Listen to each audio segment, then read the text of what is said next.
2014, ini masih belia sekali, namanya Sahnas Safitri.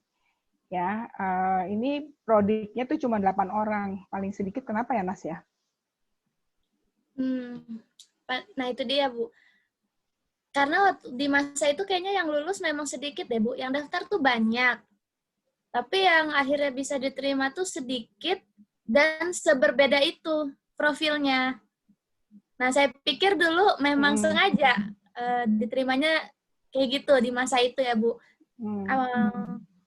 Jadi kamu cuma 8 orang, sementara Lia berapa orang, Prodik 18 Lia? Kita ada 14 orang, Ibu.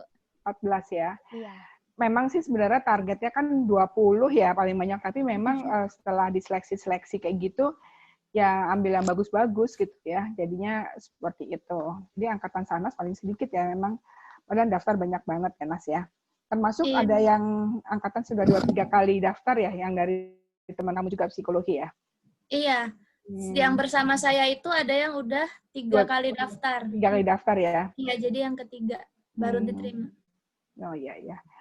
Oke, terus dari 8 orang ini 3 di daerah ya, ada yang di Bali, di Bandung, di Jerman, sementara yang lainnya yang jadi dosen ini cuma Tika ya, Sahnas ya? Iya, betul. Tika tapi di PNJ. PNJ itu apa sih? Apa? Titik-titik Negeri Jakarta, Politeknik Negeri Jakarta. Tetangga ya, padahal itu bukan milik UI ya?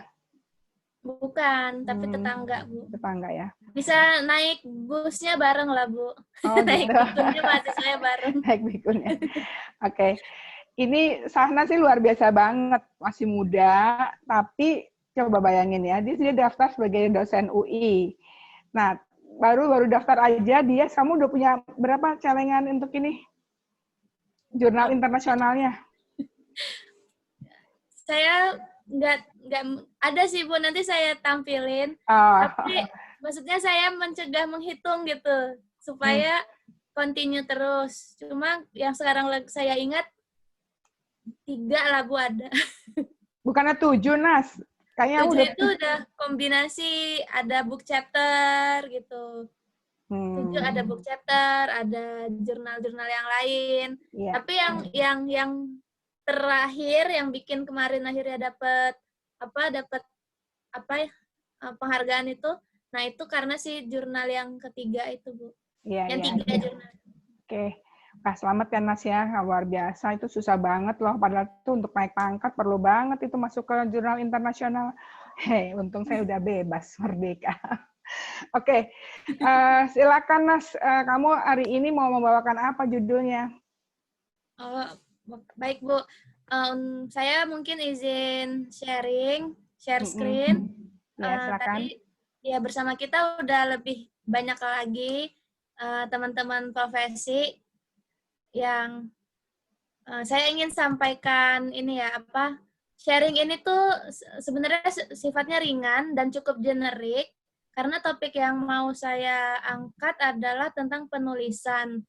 Nah, di mana kalau untuk penulisan ini kan sesuatu yang kita udah sering lakukan ya sebagai alumni Prodik ya. Di Prodiknya sendiri menulis itu banyak sekali. Nah, mungkin ini sharing aja, maksudnya saya ingin kita juga ada diskusi ya. Dengan konteks nanti kan setelah dari Prodik, ataupun sekarang di antara para peserta juga udah ada yang lulus kan, misalnya banyak nih, ada Mbak Tia juga barusan. Halo Mbak. Ada Kak. Baik Mbak. Ada Kak Ais, maksudnya ada yang sudah lulus dan ada yang sedang profesi gitu ya. Nah, jadi saya pengen frame-nya sama ya, maksudnya di profesi pun kita udah sering menulis, maka mungkin berikutnya gimana gitu loh, after profesi, apakah menulis itu cuma media atau hal-hal yang kita lakukan untuk akhirnya mendapatkan kepakaran gitu dalam psikologi pendidikan, atau memang sesuatu yang ternyata butuh kita lanjutkan terus-menerus gitu. Jadi saya mau sharing tentang ini dan pandangan-pandangan saya yang memang pribadi, maksudnya saya ada beberapa sumber, tapi secara umum alurnya mungkin lebih pribadi. Nah, itu yang nanti saya boleh teman-teman juga kasih masukannya atau kasih pandangannya juga gitu untuk ini, karena ini cukup generik ya tentang menulis. Sebelumnya perkenalan dulu, saya dari Prodi 14, dan di sini senang sekali bisa mewakili prodik saya. Jadi ini ada kebanggaan angkatan ya, mewakili prodik gitu. Nanti mungkin berikutnya teman-teman saya juga akan sharing, masing-masing punya interestnya sendiri, tapi memang kalau di prodik kami yang cuma 8 orang tadi, yang seperti yang Bu Reni sampaikan, kami berdelapan beda-beda semua interestnya, dan memang kebetulan kalau saya interestnya di penulisan dari dulu gitu. Jadi teman-teman pun tahu gitu, emang kalau ingat saya mungkin ingatnya penulisan gitu. Nah, ini sedikit perkenalan. Jadi saya ya tadi ya, saya Prodi 14, berarti itu lulusnya 2017 awal. Nah, publikasi sebenarnya macam-macam. Saya menghitung publikasi itu segala macam hal, maksudnya segala output atau produk yang sudah ditulis, maka buat saya pribadi itu saya hitung sebagai publikasi. Tapi, nah karena memang mungkin karena saya suka, saya nggak terlalu jago sebenarnya, tapi saya suka. Nah, jadi lambat laun saya mencoba dari yang awalnya mungkin menulis populer, lama-lama memang makin ke sini juga karena saat ini saya bekerja di konteks akademis ya, maksudnya sebagai salah satu staf pengajar di psikologi pendidikan. Nah, jadi saya juga mulai menulis itu ke arah yang lebih akademis begitu. Nah, jadi ada macam-macam deh yang saya pernah coba tulis, bisa selengkapnya ada di link itu yang saya tampilkan. Nah, tapi yang saya angkat di slide perkenalan ini justru hal yang khas dari saya sebagai Prodik 14 gitu. Kenapa?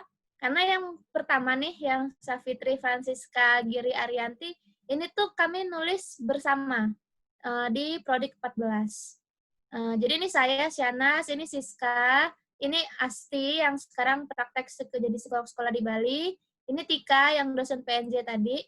Nah, kita nulisnya sudah lama dan kita lulus aja udah 2017 kan. Nah, ini ditulis sebelum lulus bahkan, tapi memang cukup pelan menulisnya, jujur. Karena nulisnya tuh for fun gitu. Kalau untuk konteks ini kita nulis supaya kita tahu ini harus kita tulis gitu.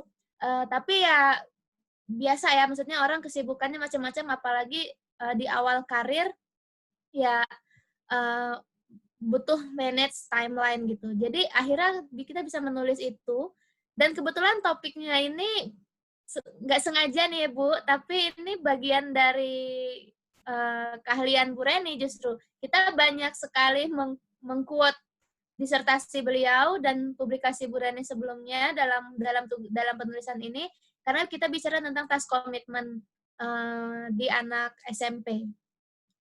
Nah, kemana ditulisnya? Kita tulis di book chapter, judulnya Psychological Aspect of Students' Performance, Learning from Indonesian Context. Nah, chapter kita tuh chapter 5, 75-90. Publikasinya di Nova Science Publisher. Publikasi sendiri tuh lama gitu ya, setahun sendiri, jadi 2019 lah tulisannya selesai kira-kira. Nah, ini yang saya bersama teman-teman. Nah, yang kedua, ini yang saya angkat, maksudnya sebagai intro saja sebenarnya. Ini justru publikasi yang saya lakukan ketika saya masih profesi. Jadi terlepas dari keharusan mempublikasi, publikasi kalau untuk magister kan syaratnya conference internasional atau jurnal nasional kan. Nah, terlepas dari itu gitu, saya ingat kasus kelompok saya itu sedemikian menarik buat saya pribadi ya. Karena topiknya sex edu gitu. Pada masa itu sex edu itu bukan sesuatu sering didengar tapi nggak jelas gimana sih gitu. Kalau baca-baca berita-berita gitu, itu banyak kan rincian tentang bagaimana bahwa seks edu penting, kenapa penting gitu. Konteksnya di Indonesia tuh dibutuhkan sekali, urgensinya tinggi gitu. Tapi yang benar-benar merincikan bagaimana seks edu tuh sedikit sumbernya. Banyak kan sumber dari luar, mungkin nggak langsung kontekstual juga sih dengan Indonesia kayak gitu. Nah, karena saya ngerasa karena saya nyari bahannya aja susah gitu. Waktu saya mau kasus gitu kan. Dari situ muncul dorongan untuk berarti ini harus dikemas. Maksudnya niatnya biasanya selalu kalau saya susah cari bahan, padahal saya termasuk orang yang senang ngumpulin bahan gitu, berarti ini topik yang sulit gitu, sehingga berarti harus ditulis gitu loh. Biasanya kayak gitu saya mikirnya. Nah, itu juga akhirnya ditaruh di book chapter. Jadi saya memang produknya prodik banget sebenarnya, karena beberapa karya awal dalam penulisan pun sebenarnya terinspirasi dari proses di dalam mengambil magister profesi SIDIK, psikologi pendidikan ini. Nah, demikian. Kenapa akhirnya saya diminta Bu Reni buat sharing, mungkin salah satunya juga itu ya, karena saya menulisnya udah dari lama sebenarnya. Belakangan akhirnya ada beberapa tulisan yang mungkin Scopus Index kan ujungnya gitu. Nah, apa yang mau kita bahas hari ini? Jadi yang pertama, saya mau bahas dulu menulis itu sendiri ya, sebagai realisasi berpikir gitu. Untuk apa sih psikolog menulis, atau tadi ya calon psikolog, kandidat psikolog, untuk apa menulis? Pun ilmuwan psikologi buat apa? Kenapa gitu ya? Apa sih pentingnya? Lalu mungkin saya akan cerita sedikit proses dan bentuk aktivitas menulis, apa dan bagaimana menulis itu berlangsung sebenarnya. Jadi dengan harapan kita nggak melihat penulisan ini sebagai konteks yang sempit gitu. Walaupun tadi banyak contohnya akademis banget, tapi justru saya nggak mau menekankan nulis itu cuma seperti itu gitu. Lalu kendala-kendala yang umum ditemui kalau kita menulis, dan tipsnya terakhir. Tips ini saya kumpulkan dari berbagai sumber, tapi juga saya pilih mana yang dalam pengalaman saya memang dia berjalan gitu. Oke. Jadi yang pertama, kita akan bahas tentang menulis itu sebagai realisasi berpikir. Nah, ini yang paling umum ya. Judul ini adalah kalimat yang paling umum. Di mana-mana, kalau ngomongin tentang kepenulisan, di Indonesia, pasti muncul nih kalimat ini, menulis adalah bekerja untuk keabadian. Karena digagas atau diangkat oleh penulis dari Indonesia yang kalau saya nggak salah dia hampir diajukan untuk menerima Nobel Sastra, tapi kemudian ditolak. Untuk orang yang suka membaca dan menulis mungkin pasti cukup mengenal. Ini yang memberi kutipan ini tuh Pramudia ya, Pramudia Anantatur. Saya ambil kutipannya saja. Terlepas dari beliau tuh sosoknya emang pro dan kontra memang. Nah ini, jadi dia bilang gitu, sepandai-pandai apapun seseorang gitu ya, seorang boleh pandai setinggi langit gitu ya, tapi kalau nggak menulis, ia akan hilang di dalam masyarakat dan dari sejarah. Nah, mungkin potongan kutipan ini tuh terdengar eksistensialis banget gitu ya, jadi kayak nggak pengen hilang gitu dari sejarah. Bisa ditangkap seperti itu. Tapi kalau lebih personal ya, misalnya kita melihatnya, wah berarti ada needs dong untuk eksis gitu, untuk tidak hilang dari sejarah. Ya bisa gitu. Dan salah satu caranya tentu dengan menulis, karena ada produknya kan, ada luarannya. Maksudnya kita meninggal gitu ya, hasil usaha dan buah pikiran itu tetap gitu. Bisa dilihat seperti itu. Tapi bisa juga sebaliknya, membawa konteks yang lebih besar. Kenapa menulis? Karena saya pikir nih ya, kan kita konteksnya di sini kandidat psikolog dan ilmuwan psikologi dan psikolog ya. Bukan orang yang biasa gitu. Maksudnya teman-teman di sini semua tuh bukan orang biasa. Artinya kita tuh orang yang sudah di drilling gitu ya, dan dikembangkan nggak cuma sekali tingkat perguruan tinggi ya, tapi sampai level magister. Dan kalau kita mau bijaksana ngelihatnya secara makro, sangat sedikit orang yang mungkin punya kesempatan untuk itu gitu. Mungkin kalau teman-teman ingat, untuk masuk profesi aja, nih, tadi ya Bu Reni sempat bahas, banyak loh kan yang juga nggak lulus dan pengen sebenarnya. Kayak saya ingat-ingat nih, kayak teman saya S1, ada yang udah dari dia maba tuh udah bilang pengen jadi psikolog, tapi nggak berhasil kan, nggak bisa masuk gitu. Nah, jadi mungkin kenapa menulis, jadinya tuh sebagai bentuk apresiasi terhadap ilmu itu sendiri, karena sebenarnya ada banyak sekali yang kita dapatkan sepanjang proses pendidikan kita sendiri, pun sepanjang menyandang gelar psikolog itu, kita kan belajar dari klien-klien kita. Mereka datang, mereka mencari mencari kita untuk menyelesaikan masalahnya, tapi sebenarnya along the way dalam prosesnya seringkali kita yang belajar juga dari mereka. Oh, ternyata dalam kasus-kasus ini best practice-nya apa, bagaimana kita harus menyikapinya gitu loh. Kita itu profesi yang cukup strategik karena dituntut terus-menerus belajar, dari kliennya sendiri kita belajar, dan memang kita harus belajar terus gitu loh, karena nggak berhenti kan, di akhir kita lulus profesi, pasti kerasa kayak, ini udah psikolog nih, gitu. Terus gimana, gitu. Nah, itu dia. Dalam kondisi itu, kenapa akhirnya menulis? Kalau saya melihatnya, justru penghargaan kita terhadap apa yang sudah kita dapat sekarang, gitu. Bahwa kita harus preserve atau menjaga, gitu ya, keilmuan ini terus berlangsung. Dan itu hanya bisa dilakukan dengan menulis. Nggak bisa dilakukan dengan kita sering memberikan speaking gitu, maksudnya kita ngomong, kita ceramah, segala macam, akan mencerdaskan atau memberikan info untuk orang yang melihat, tapi tidak cukup long lasting untuk sampai preserving, untuk sampai menjaga keilmuan itu sendiri gitu loh. Nah, jadi bisa dilihat dua hal gitu. Kalau tadi ngelihat pertama kutipan ini mungkin eksistensialis banget, maksudnya ya agak narsis juga, nggak mau hilang dari sejarah, tapi lebih daripada itu ternyata ada hal lain.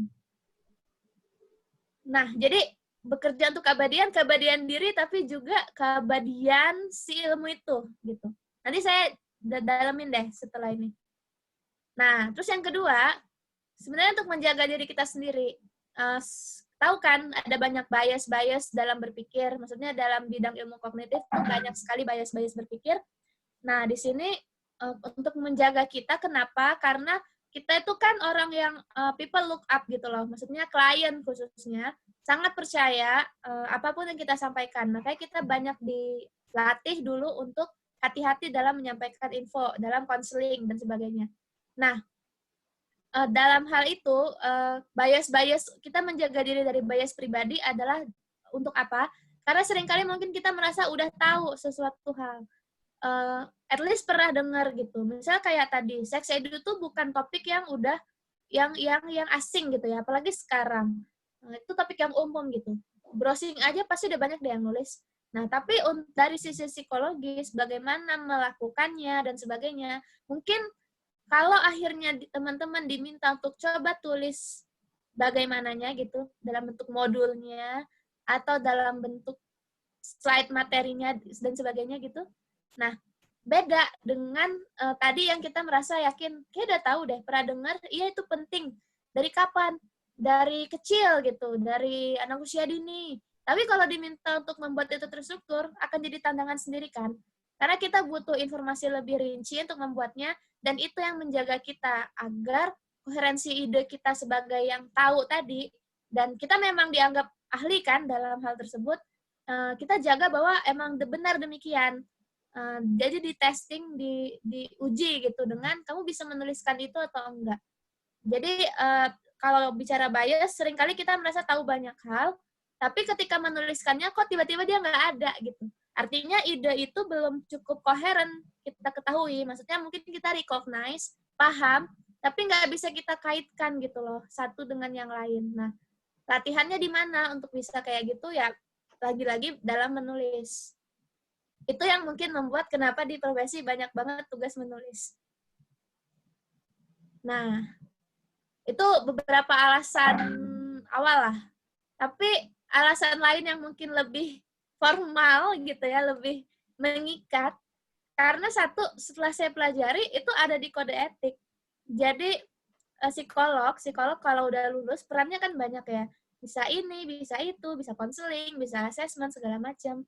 Nah, termasuk di dalam peran psikolog dalam kode etik itu adalah dan ilmuwan psikologi nggak cuma psikolog itu dalam pengajaran psikologi yang bentuknya di chat itu menarik banget loh, tertulis dicatat. Harusnya ini saya screenshot ya biar lebih jelas lagi, tapi saya nggak screenshot, saya cuma mau bilang diminta untuk memberikan pengajaran psikologi dalam bentuk terbaiknya, yang berarti adalah dalam bentuk yang apa ya, lebih tahan lama gitu kan. Nah, itu adalah penulisan gitu. Kalau dikaji bentuk pengajaran yang paling long lasting apa sih gitu. Again, pasti penulisan. Karena dia bertahan, bisa disimpan, bisa dialih formatkan. Sementara beda kalau misalnya kita bicara gitu ya. Itu hari ini kita dengar nih sekarang, tapi untuk mau diskursus dan didebatkan gitu dan dikritik gitu itu lebih sulit gitu ya. Kritik ini untuk pengembangan maksudnya. Nah, beda dengan menulis. Kita bisa dengan pasti melihat apa sih yang tadi disampaikan dan bagaimana itu masih bisa dikembangkan gitu. Jadi intinya itu ada di kode etik ternyata. Nah, lalu yang kedua, ini tadi ya, gagasan tuh masih terlalu luas sebagai paparan lisan. Justru saya maksudnya sangat menghargai teman-teman yang adalah psikolog dan ilmuwan psikologi. Kayak pasti idenya sangat kaya sekali, apalagi psikologi makin kesini makin banyak gitu loh yang membutuhkan. Nah, justru karena itulah jangan membatasi diri gitu, melimitasi dengan tidak mengeluarkannya gitu, tidak menuangkannya dalam tulisan. Jadi terlalu sayang gitu loh. Nah, hal lain yang lebih personal tadi kan yang mungkin dari luar ya kayak kode etik ya udah sih itu dari HIMSI, emang saya yang nentuin enggak kan gitu kan, maksudnya itu dari luar gitu. Tapi ada lagi yang sebenarnya sifatnya lebih ke professional development sebenarnya. Justru ya tadi Anda sendiri butuh belajar, dan salah satu hal yang pasti dengan otomatis gitu ya, dengan sendirinya membuat Anda belajar adalah ini ketika Anda menulis. Karena ketika menulis, Anda pasti harus membaca untuk mengkonfirmasi tadi hal-hal yang kita pikir kita udah tahu, tapi kita benar nggak sih udah tahu itu gitu loh. Jadi ya kita menulis akhirnya, dan kita baca dan kita menulis. Dan lagi-lagi menyadari apa yang kita nggak tahu sebenarnya. Jadi waktu menulis, oh ternyata saya nggak tahu sejak kapan sih sex edu bisa diberikan gitu ke anak, dari umur berapa, exactnya kapan gitu.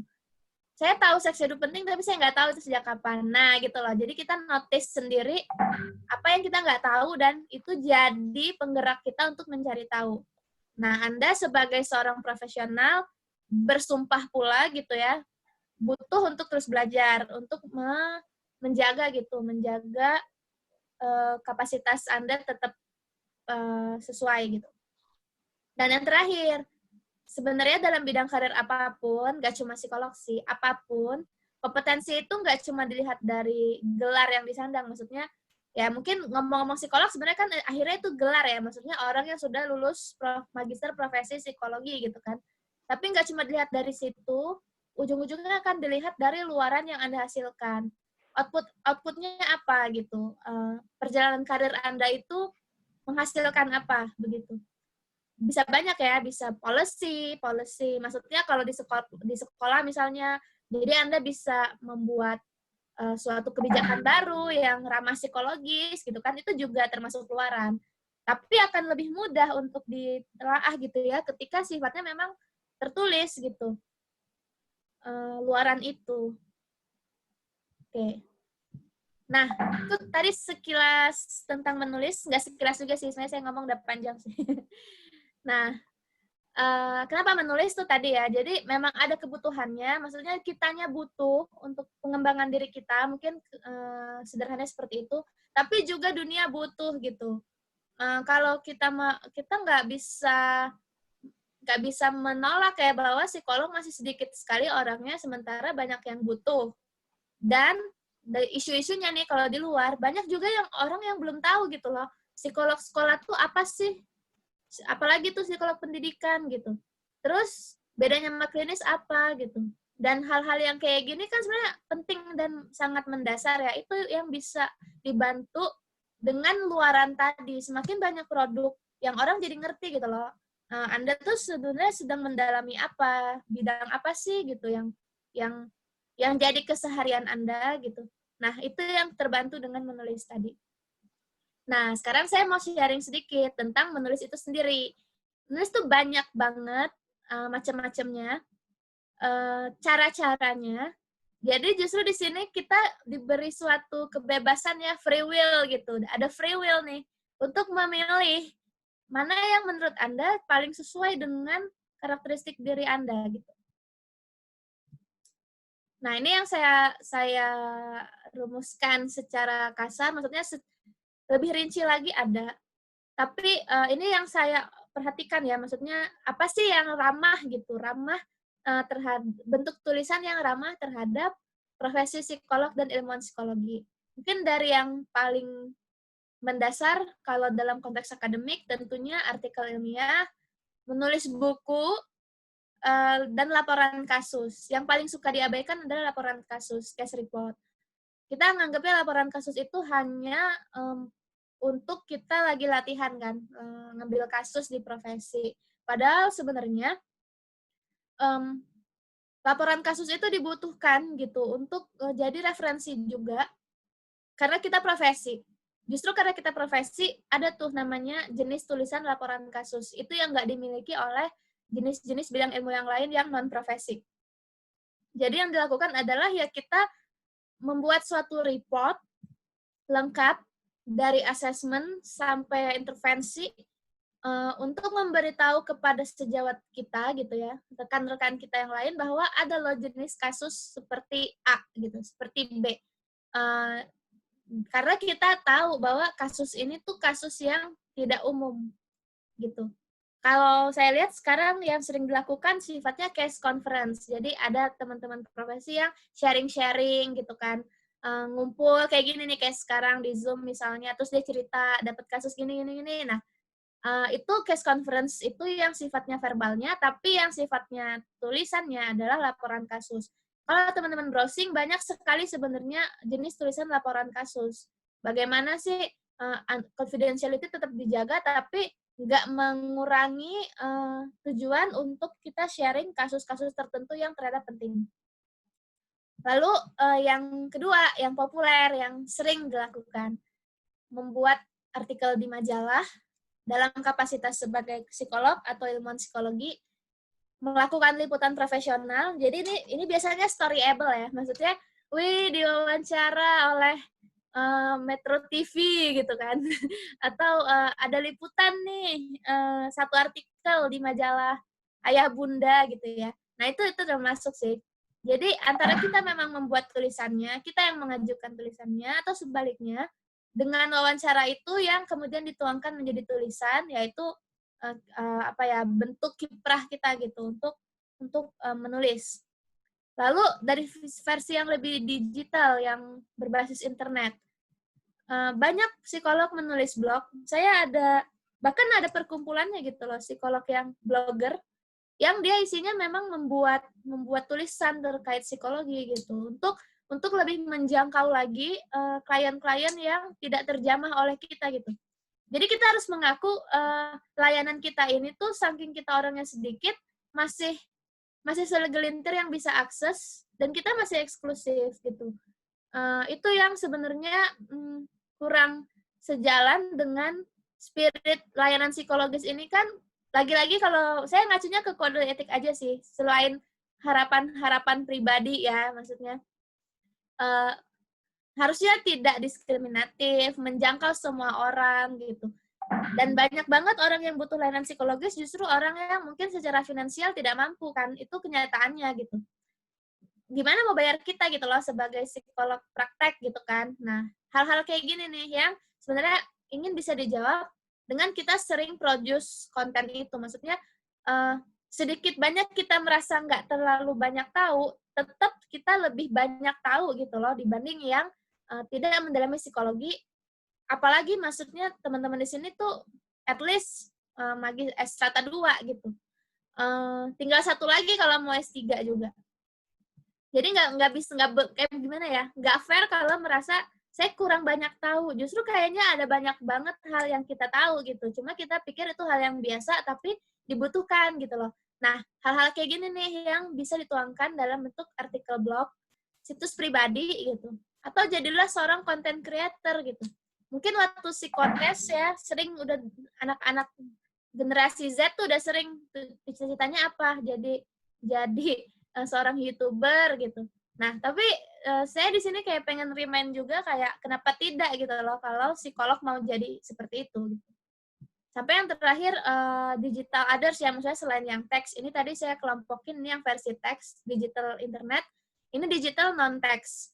Poster, infografis, bikin story yang berangkai di Instagram, isinya itu sering. Kalau mahasiswa profesi sering. Saya sering lihat juga.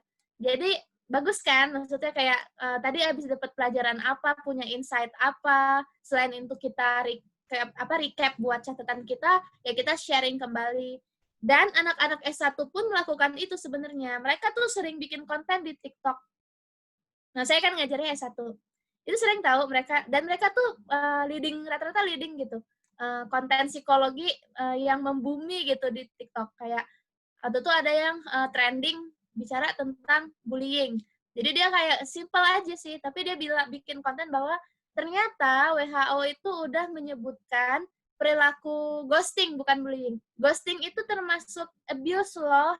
Berarti lo ghosting gitu. Maksudnya bahasanya sehari-hari gitu ya. Berarti lo menyakiti orang gitu-gitu loh. Tapi nyampe gitu pesannya. Nah, kayak gitu tuh. Kayak teman-teman bisa pilih mana yang lebih cocok dengan keunikan diri sendiri, mau ngambil bidangnya apa gitu. Nah, kalau saya kebetulan untuk saat ini akademis jadinya, maksudnya mengambilnya dalam penulisan yang sifatnya artikel ilmiah, buku, laporan kasus gitu.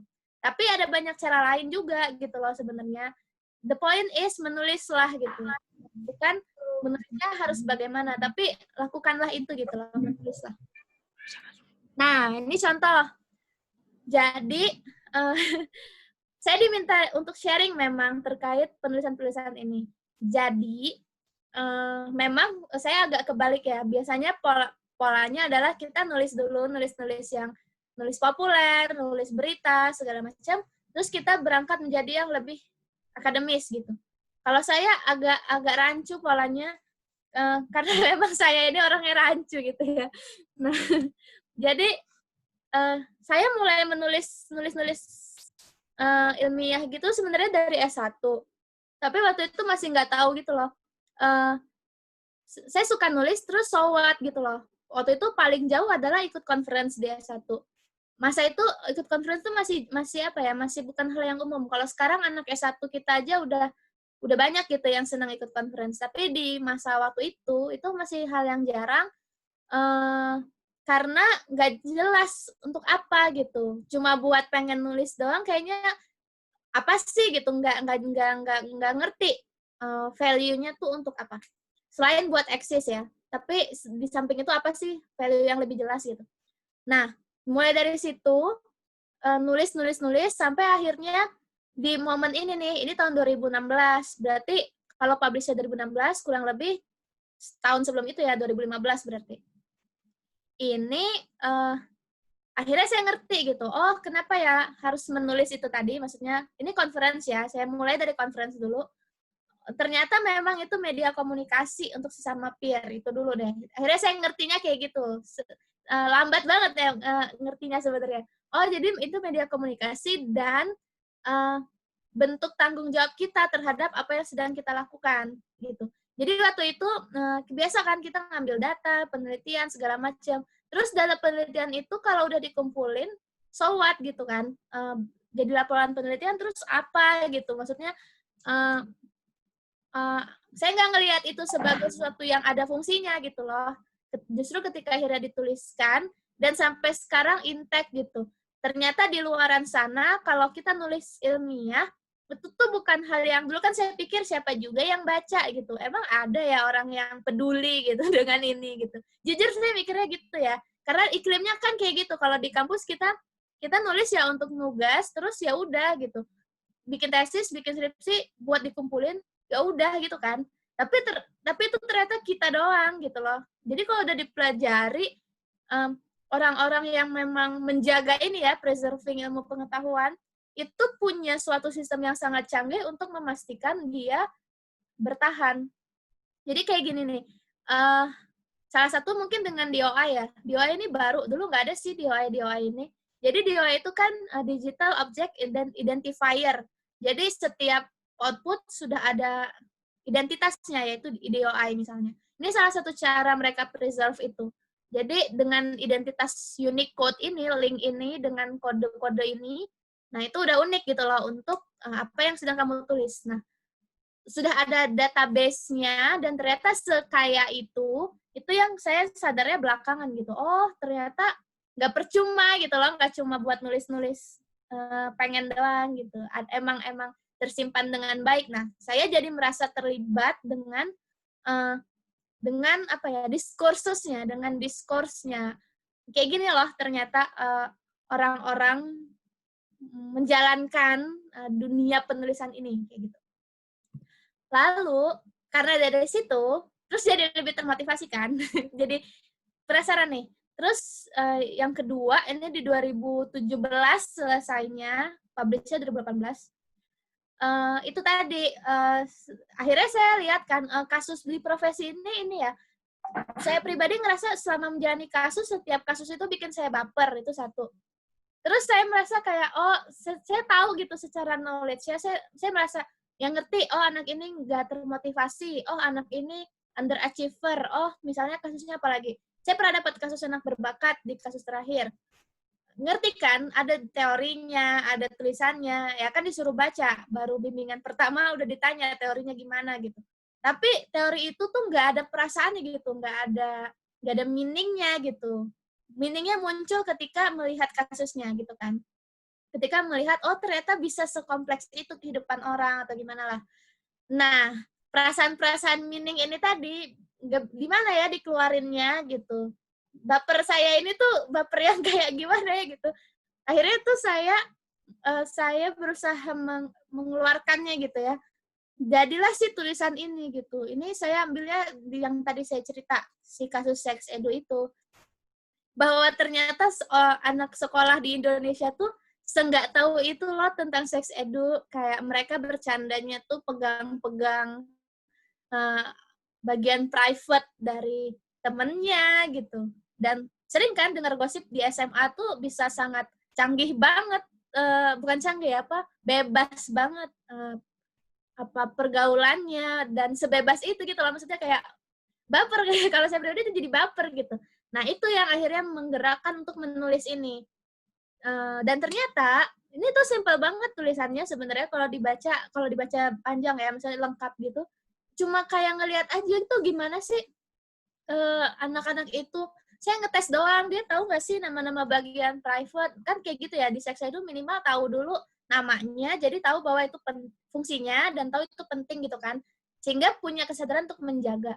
Nah, untuk tahu namanya aja nggak tahu gitu loh. Nah, ketika saya tulis, dan itu ditulis dalam bahasa Inggris, biar bisa dibaca lebih banyak orang, ternyata tuh kayak memang mengagetkan gitu loh, kayak saya jadi banyak banget tulisan ini tuh bikin saya banyak banget dihubungi sama ini, jadinya sama kayak wartawan gitu sih yang mau nulis tentang seks edu. Jadi kalau cari seks edu di Indonesia jadinya keluar gitu loh tentang ini. Dan pada nanya itu, memang nggak bisa itu ya anak-anak Indonesia. Padahal ini saya sekolahnya sekolah swasta, bahkan bukan sekolah negeri. Ini saya sekolah swasta. Jadi saya kayak itu sekolah negeri kayak gimana tuh gitu loh. Dan untuk orang-orang yang risetnya atau penelitiannya atau concern-nya dengan ini, mungkin saya merasa merasa berkontribusi gitu lah, merasa ini yang bisa saya hasilkan untuk saat ini. Maksudnya saya kasih sedikit data overview, bisalah untuk jadi latar belakang orang lain yang mau address ini lebih lanjut gitu. Bahwa sex edu itu ternyata segenting itu kalau di Indonesia, kayak gitu. Tadi saya sempat bilang kan, kenapa menulis itu kayak window of opportunity gitu kan, membuka kesempatan-kesempatan lain gitu. Salah satunya, saya nggak kebayang banget waktu itu ada yang interview, dia memang mau cari tahu tentang sex education Indonesia dari Australia. Jadi dia datang gitu, mencari gitu kan, udah nargetin beberapa orang gitu yang mau dia temuin. Nah, dan salah satunya saya. Kenapa? Gara-gara tulisan ini. Gitu, maksudnya saya mau sharing aja bahwa bisa kayak gitu ya ternyata perjalanannya. Saya nulis kan nggak kepikiran kayak gitu ya, saya nulis karena saya baper aja kan waktu itu. Tapi ternyata bisa luarannya seperti itu gitu, maksudnya dilanjutkan oleh orang lain. Lalu sampai ini yang kemarin yang terakhir, ini tuh judulnya memang juga udah panjang, tapi terlepas dari judul yang panjang ini sebenarnya ini bentuk membungkus gitu ya, membungkus 3 tesis profesi sebenarnya. Nanti saya cerita. Yang terakhir ini yang paling terakhir tulisan saya yang di jurnal. Nah, tapi selain nulis-nulis jurnal, ini buat contoh aja sih. Bisa juga kita nulis yang lain, yang kan jurnal mungkin yang konsumsi nggak cukup banyak orang ya. Tapi bisa juga membuat yang lain. Yang ngomong-ngomong, ini karena saya share screen, saya nggak bisa lihat kolom chat sekarang. Maksudnya, saya lagi nggak bisa lihat kolom chat. Jadi kalau ada sesuatu yang gimana-gimana, mungkin saya bisa lihatnya di WhatsApp gitu ya. Disclaimer dulu. Jadi tadi ada yang pop up gitu loh di kolom chat, tapi saya beneran nggak bisa lihat karena lagi sharing. Nah, lanjut ya. Jadi ini contoh aja, apalagi sih yang bisa dibuat. Modul-modul sederhana dengan gambar yang juga ada kan udah banyak ya sekarang resource gambar yang bisa dipakai dengan gratis. Kita bisa misalnya bikin modul-modul singkat gitu. Ini tuh tentang pengasuhan, tapi untuk ibu-ibu di daerah. Waktu itu memang sih ada kerjasamanya dengan Kemendikbud. Kemendikbud tuh bikin open sayembara gitu loh. Kamu mau nulis nggak? Bikin tentang topik apa gitu. Kebetulan saya dapat infonya waktu itu. Nah, jadi dibuatlah kayak gini dengan bahasa yang sangat simpel banget. Ini kan isi buku teori perkembangan sebenarnya, tapi gimana sih biar bisa diterima sama ibu-ibu yang Indonesia tuh kan katanya nggak terlalu suka baca, tapi kan tetap butuh membaca. Jadi gimana membuatnya tuh simpel gitu. Nah, terus bisa juga nulis-nulis di platform digital misalnya. Nah, ini tuh menarik karena saya nulisnya sebenarnya nulis tulisan. Ini tuh tulisannya sekali duduk jadi gitu loh. Sebenarnya kalau kita nulis udah seneng, bisa gitu sekali duduk jadi. Maksudnya ini saya cerita proses ya, karena dulu saya nggak seperti itu.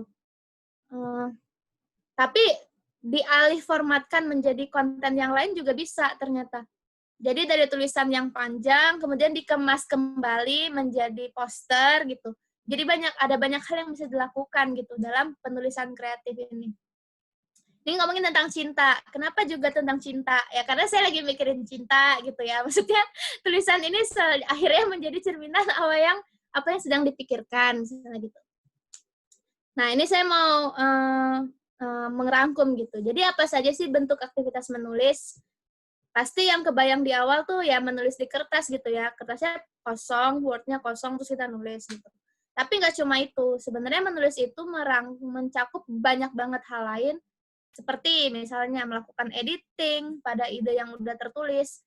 Misalnya teman-teman atau Mas, Mbak, Bapak, Ibu di sini udah punya tulisan dulu, dan mau di-rewrite kembali, ditambahkan informasinya menjadi lebih kaya, atau diedit ke bentuk yang lain gitu. Itu juga kegiatan menulis. Jadi menulis itu nggak cuma sesuatu yang dimulai dari awal sebenarnya.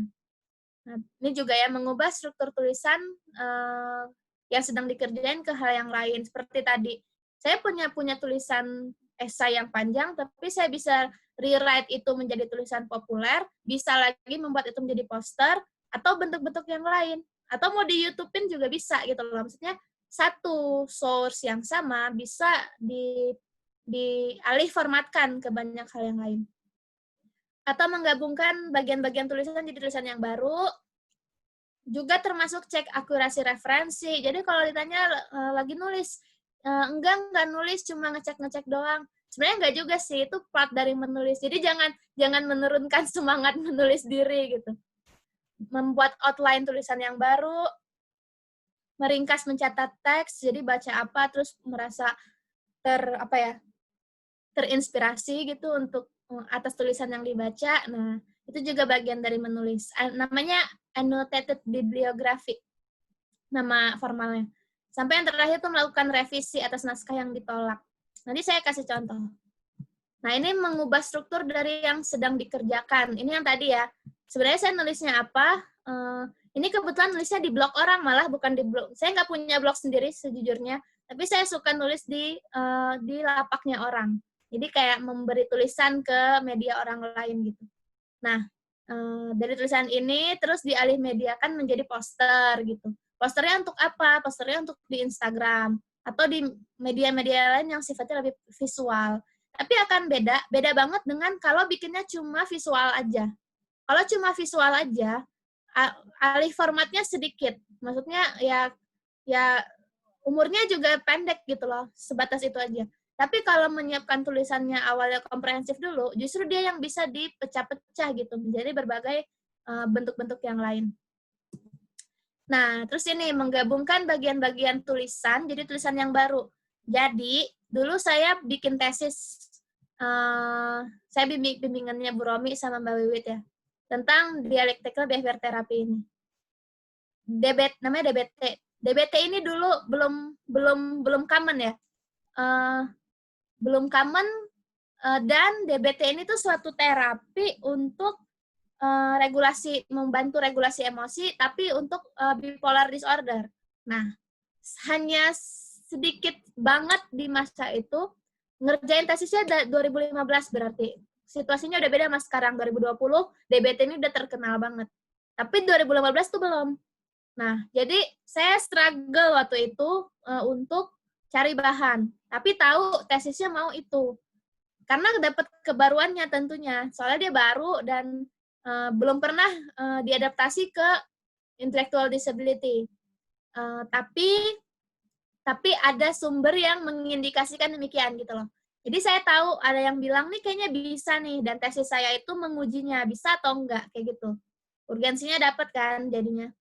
Nah, terus dilanjutin nih sama rekan-rekan saya yang lain. Saya lulus duluan kan, DBT coba di ID yang moderate.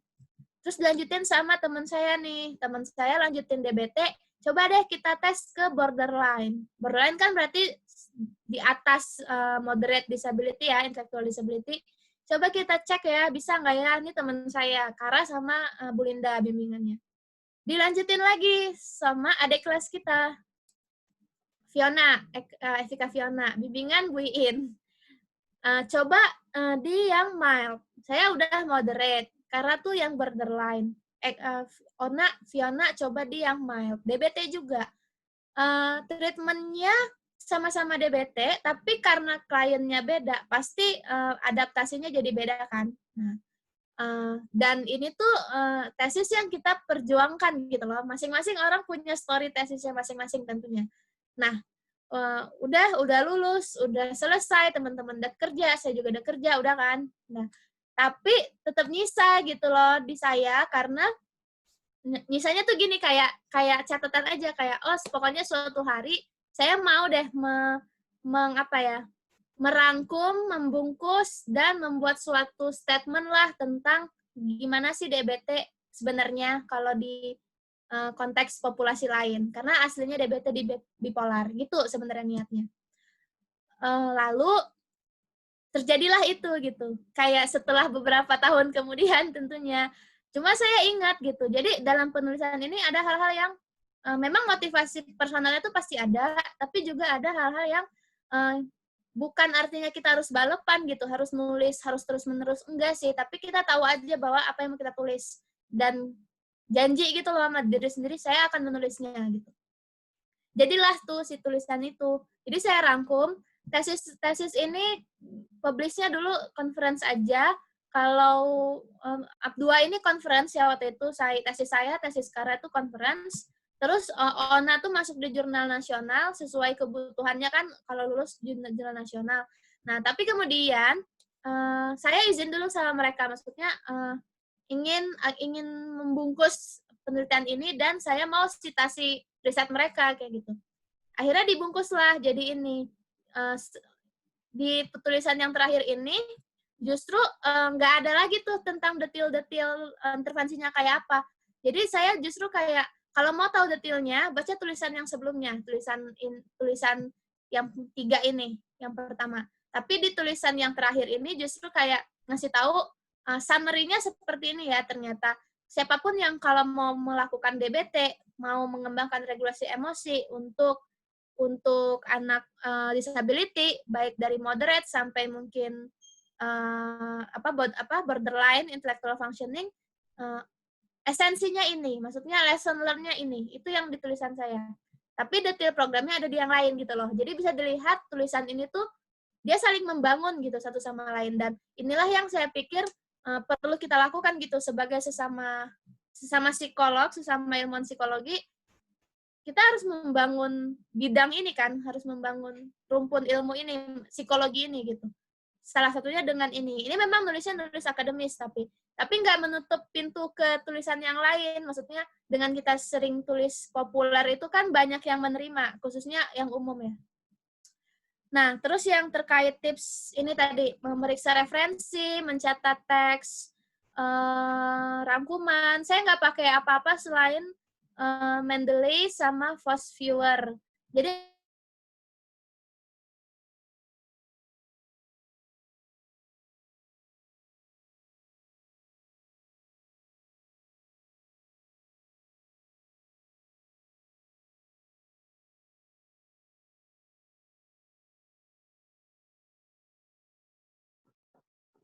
Sepertinya Mbak Shana sedang terputus ya ini. Ya, kok terputus? Oh iya. Coba saya japri ya Ibu ya. Ya.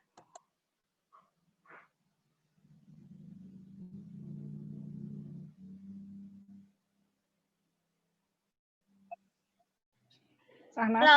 Hai, putus Sana. Iya Bu, nggak apa-apa. Lanjut ya Bu, dikit Ya, lagi. lanjut. Ya. Nah, tadi sampai, oh ya, jadi apa sih yang dilakukan? Karena menurut saya itu nggak efisien, dan itu kalau kita agak males itu jadi sumber ya, kayak ya susah nulis, nggak ada bahannya gitu kan. Males kan gitu. Jadi caranya gimana? Nah, kalau saya misalnya, pasti kita pernah browsing jurnal. Waktu browsing jurnal, di situ kan pasti ada kolom alert me gitu, kabari saya gitu kan. Nah, jadi saya biasanya kalau saya nemu artikel yang oke, terus saya lihat, oh jurnal ini artikelnya, tema-temanya tuh fit lah dengan yang saya suka gitu. Bisa apapun ya, tapi maksudnya saya merasa, oh ini jurnal ya cocok nih sama saya gitu. Saya akan tulis email saya di kolom alert me itu, untuk supaya dia secara berkala gitu ngasih info sama saya. Ada jurnal baru nih kita kayak gitu, dan saya arsipkan itu. Jadi kalau misalnya mau ngintip dikit ya, ngintip isi ininya. Ini saya mau liatin gimana cara supaya mudah. Ini sekarang saya lagi ngapain sih? Layarnya ngapain nih? Mendeley. Masih Mendeley. Oke. Ya.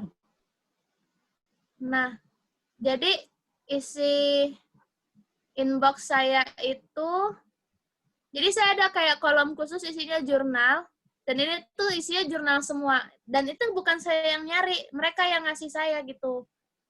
Saya biasanya pakai ini, karena gimana ya, saya males juga sih nyari-nyari jurnal kayak gitu. Tapi jadinya mereka yang kirim ke saya infonya. Jadi misalnya, saya tak temu nih, misalnya macam-macam ya, dari jurnal apapun termasuk Google Scholar.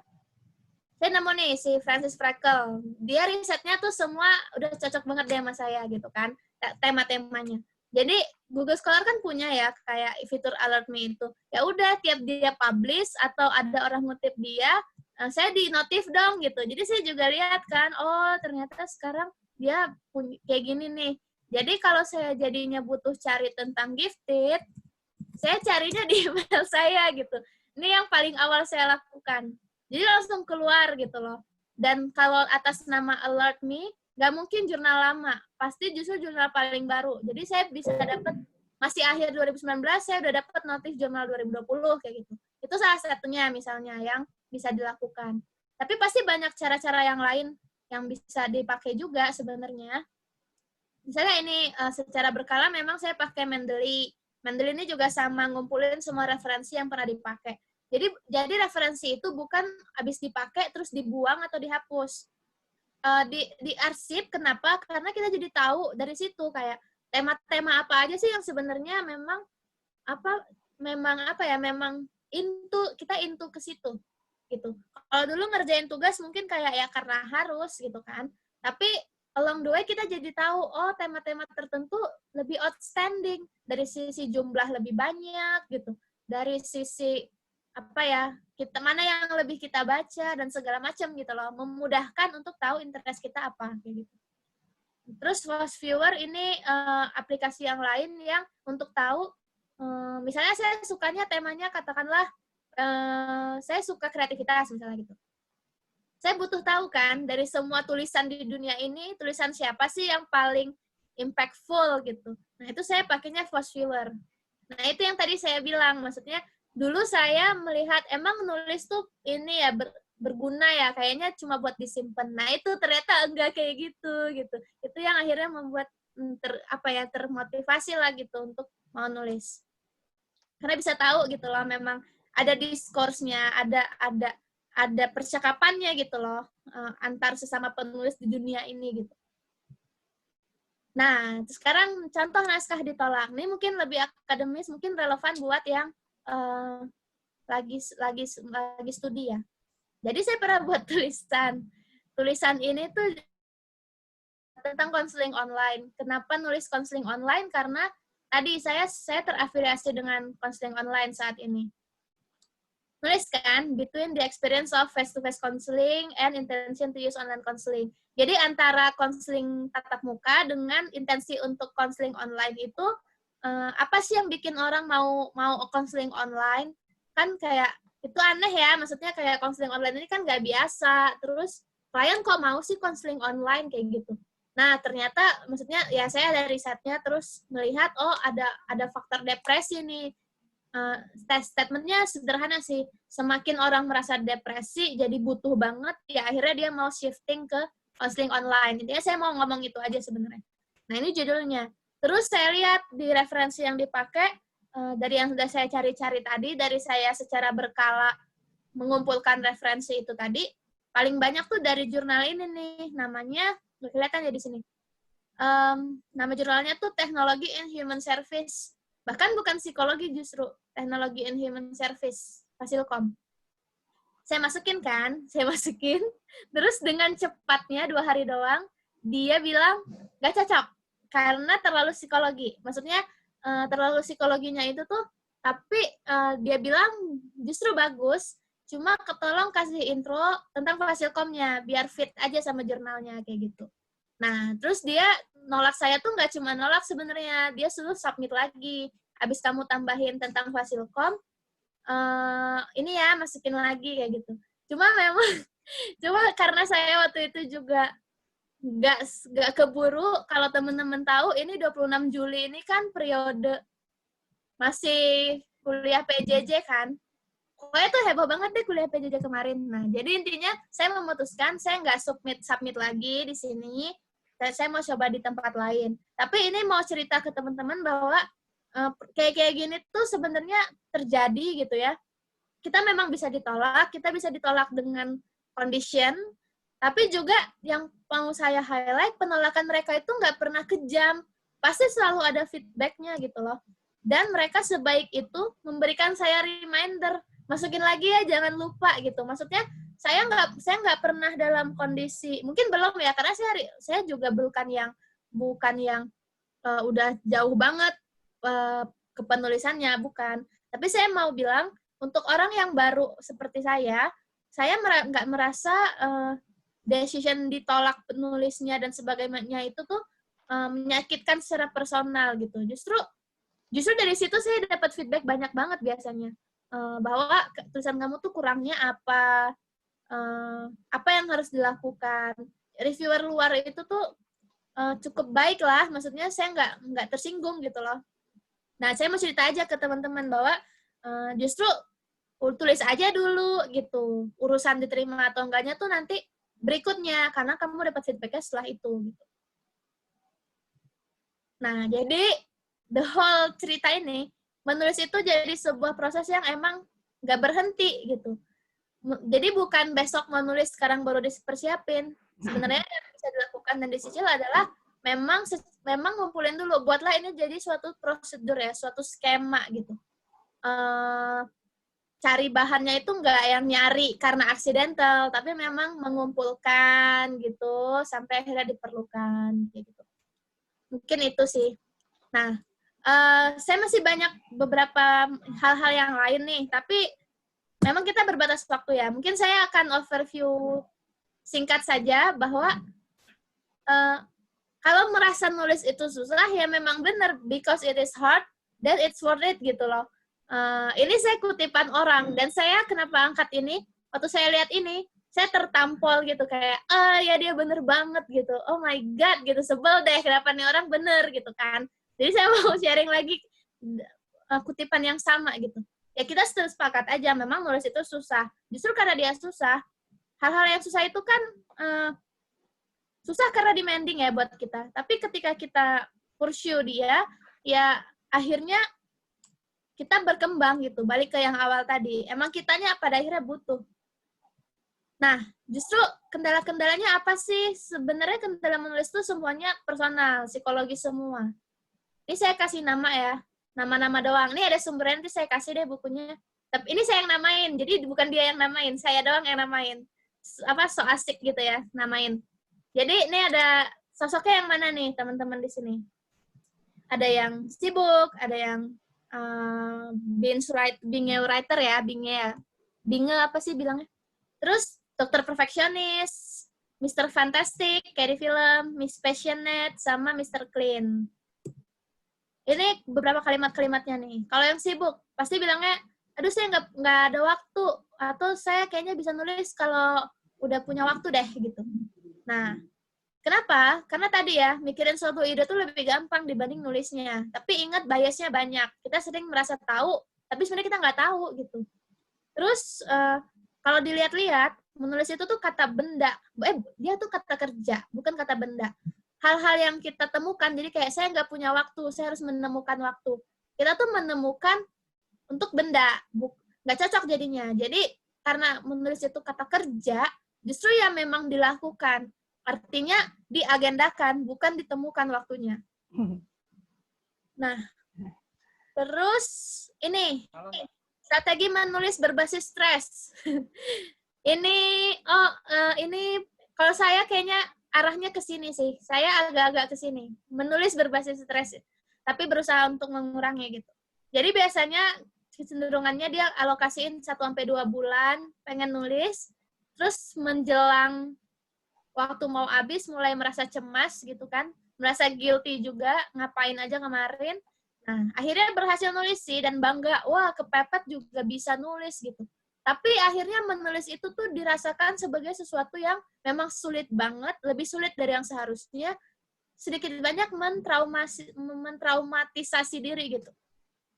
Menjelang deadline terus, aduh habis begadang nih, habis ngopinya banyak banget gitu. Selesai sih, tapi in the long run gitu, daya kita habis gitu untuk nulis. Karena tadi ya, cuma untuk itu doang, kebutuhan tugas atau apa gitu. Bukan sesuatu yang menjadi lifestyle. Dokter perfeksionis, I need to do some more analysis first. Jadi mau nulis apapun, aduh bahannya kurang lengkap nih. Aduh datanya kurang bener nih gitu. Nah, jadi bahkan udah ada penelitiannya. Penelitiannya ini tuh penelitiannya udah lama banget, seumur saya lahir tahun 94. Jadi udah lama banget gitu, orang menemukan kalau memang menunda-nunda atau berusaha perfeksionis itu bakal sama aja juga. Perfeksionis dalam hal menulis, nunda-nunda jadinya, itu juga dalam hal membacanya juga pasti ditunda, dan dalam hal mengolah datanya juga pasti. Jadi kayak itu satu paket sebenarnya. Jadi kalau kita prokras, tadi ya, karena perfeksionis prokrasnya, kita jadi lupa bahwa di balik menulis itu tuh nggak cuma tadi ya, nulis kertas kosong itu, tapi ada banyak hal lain yang bisa dilakukan untuk menunjangnya. Misalnya, yang nggak nulis sih, tapi kamu baca dulu, bikin outline dulu, bikin organisasi data yang kayak tadi misalnya, bikin bahan, di cluster dulu bahannya. Ini bahan tentang apa, misalnya kayak gitu. Brainstorming dulu. Banyak yang bisa dilakukan dalam proses menulis. Karena nulis nggak cuma ngetik itu doang tadi ya. Ada hal yang kita persiapkan behind menulis. Nah, Mr. Fantastic, kalau mau nulis, aduh kayaknya kurang canggih nih laptopnya, atau nggak enak nih keyboardnya gitu. Itu juga isu kalau pengen menulis ya, kayak intinya kita nggak fit lah untuk menulis gitu. Literaturnya bilang sih kalau alasannya ini tuh cenderung excuse aja, dan juga sebenarnya untuk para psikolog yang milenial, ini tuh udah nggak relevan gitu, karena buat kita sebenarnya biasanya bekerja nyari suasana baru gitu kan hal yang normal ya, kayak banyak nongkrong di kafe buat nulis kayak gitu loh. Jadi ya sebenarnya nggak butuh banget sih sesuatu yang baru dalam menulis, tinggal nyari perfect time dan momennya aja kan. Terus nih, kayaknya saya mau menulis kalau udah terinspirasi. Saya belum ada inspirasinya nih. Belum ada idenya gitu. Apa sih yang menulis apa ya yang menarik kayak gitu kan. Jadi saya mau statement berusaha tegas ya, statementnya inspiration is overrated. Kenapa? Karena sebenarnya dari teorinya inspirasi itu datang justru setelah dipancing dengan usaha. Jadi inspirasi itu nggak datang out of nowhere gitu. Justru kita usaha dulu, di titik-titik tertentu setelah berusaha, kita kemudian merasa stuck, dan kita break dulu. Nah, di situ biasanya inspirasi momen ahanya datang. Itu ada baca bukunya Csikszentmihalyi aja tentang itu ya, tentang proses mendapatkan insight dan flow dalam bekerja gitu ya. Tapi intinya nggak bisa jadinya untuk nulis nunggu inspirasi. Justru nulis aja dulu, karena udah berusaha, tahu blocks-nya di mana, akhirnya jadi bisa memancing aha moment, karena ada masalah spesifik gitu yang mau diaddress. Beda dengan nulis nunggu inspirasi, masalahnya nggak jelas apa, karena belum nulis kayak gitu. Dan ini ada eksperimennya. Jadi suatu peneliti gitu ya, seorang peneliti, dia bagi mahasiswanya yang ngeluh ya, jadi mahasiswa datang mau konseling, aduh saya nggak bisa nulis nih, tugas saya nggak kelar-kelar gitu. Nah, dia bagi ke 3 kondisi di eksperimen gitu kan. Jadi yang satu, oke, kamu 50 kali konseling ya, dan setiap konseling kamu harus nulis. Terus yang berikutnya, kamu konseling aja 50 kali, tapi nggak wajib nulis. Kamu nulis ketika dapat aha momen doang. Terus yang ketiga, nggak diapa-apain. Cuma, ya udah, kamu sabar ya, coba kamu nulis gitu deh. Pokoknya kelompok kontrol. Hasilnya gimana? Ternyata yang pasti lebih banyak nulis tadi ya, otomatis yang memang dipaksa nulis. Jadi secara produktivitasnya paling tinggi. Jumlah halaman perharinya tuh lebih besar gitu loh pasti, karena juga diwajibin. Tapi yang menarik adalah creative ideas-nya kapan sih? Justru yang paling cepat untuk dapat creative ideas. Jadi ini hitungannya hari ya. Jeda hari sampai ide kreatif itu muncul, juga yang dipaksakan ini, yang harus nulis minimal 1 halaman per hari itu, justru mereka juga yang paling cepat dapat ide kreatifnya. Kenapa? Karena tadi dipancing gitu, dipancing. Usahanya untuk nulis, kan dia mungkin ada writer's block ya, kayak bingung nulis apa, justru karena dia bingung itulah aha moment datang. Bukan dia nggak ngapa-ngapain, ngerjain yang lain dulu, terus dapat aha moment gitu. Kebalik justru. Nah, isu yang terakhir, ini tadi ya, saya harus bersih-bersih dulu, saya harus sikonnya enak dulu, segala macam, ya itu lagi-lagi cenderung excuse. Mungkin benar, maksudnya kalau sekedar bersih-bersih rapi-rapi dikit terus nulis, ya itu nggak masalah. Tapi ada loh orang-orang yang memang jadi nggak nulis-nulis karena sebenarnya cuma butuh nulis di meja, tapi satu rumah dulu dibersihin kayak gitu. Itu ada. Nah, gitu. Jadi kendalanya banyak. Dan secara umum kendala ini menunjukkan nulis itu tuh jadi suatu kebiasaan yang belum terbangun aja, bukan hal yang kamu berbakat atau enggak, tapi nulis itu kamu terbiasa atau enggak. Jadi kalau merasa sulit ya karena kebiasaannya belum dibangun. Again, lagi-lagi tadi ya, bukan cuma nulis tulisan di kertas kosong doang, tapi pre-writing-nya tadi, sebelum nulis tuh kan kita ada prosesnya dulu. Nah, itu yang belum kita bangun. Nah, jadi tipsnya seperti apa? Saya rangkum aja berbagai sumber yang intinya bilang hal yang sama gitu loh. Jadi nulis itu tuh karena dia bukan kata benda tadi ya, dia tuh kata kerja, suatu aktivitas. Maka buatlah dia memang bagian dari keseharian. Jadi ganti modus kerjanya, bukan nulis karena butuh nulis sesuatu, tapi nulis memang udah jadi part dari lifestyle. Maksudnya terjadwal, kita memang masukin kegiatan nulis itu tuh kapan sih gitu. Kapan mau nulis gitu. Dan rutin. Jadi masukin dalam rutinitas gitu loh keseharian. Misalnya, saya akan nulis setiap hari misalnya ya, setiap hari pagi gitu, habis subuh misalnya. Atau ya kalau nggak mau setiap hari, maksudnya ya nggak ada kebutuhannya untuk sesering itu, ya udah nulis seminggu sekali aja. Mungkin setiap saya ngabisin weekend Sabtu pagi dengan nulis kayak gitu. Nulis apa? Ya apapun, tapi yang dilakukan nulis. Jadi bukan nulis karena loh tumben nulis, iya nih mau ada deadline, bukan kayak gitu. Justru memang kita terbiasa nulis, nah kalau kebetulan memang ada tugas juga, ya dia diisi di situ. Tapi bukan karena ada tugas maka kita punya jadwal menulis. Kita emang menulis gitu loh dari awal, kebetulan aja yang ditulis tugas. Tapi kalau tugas lagi selesai terus gimana? Ya udah nulis yang lain. Kayak pengen nulis postingan Instagram deh.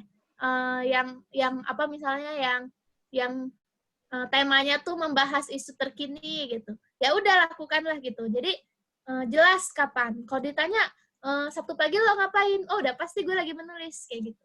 Misalnya ya. Terus komprehensif tadi. Jangan cuma nulis sebagai kegiatan memandangnya sebagai produksi kata, tapi libatkan pre-writing. Sabtu pagi nggak nulis dulu sih, belum ada yang pengen diproduce. Ya udah merapikan referensi misalnya, atau membaca tulisan yang lain untuk cari referensi gitu loh. Jadi runtut. Menulis itu jadinya kebiasaan yang sistemik ya, sistematis gitu. Dan bertujuan. Ada batas waktu kalau memang mau produce suatu konten. Jadi kuncinya ada di habitnya, di regularitasnya, bukan di berapa lama menulis.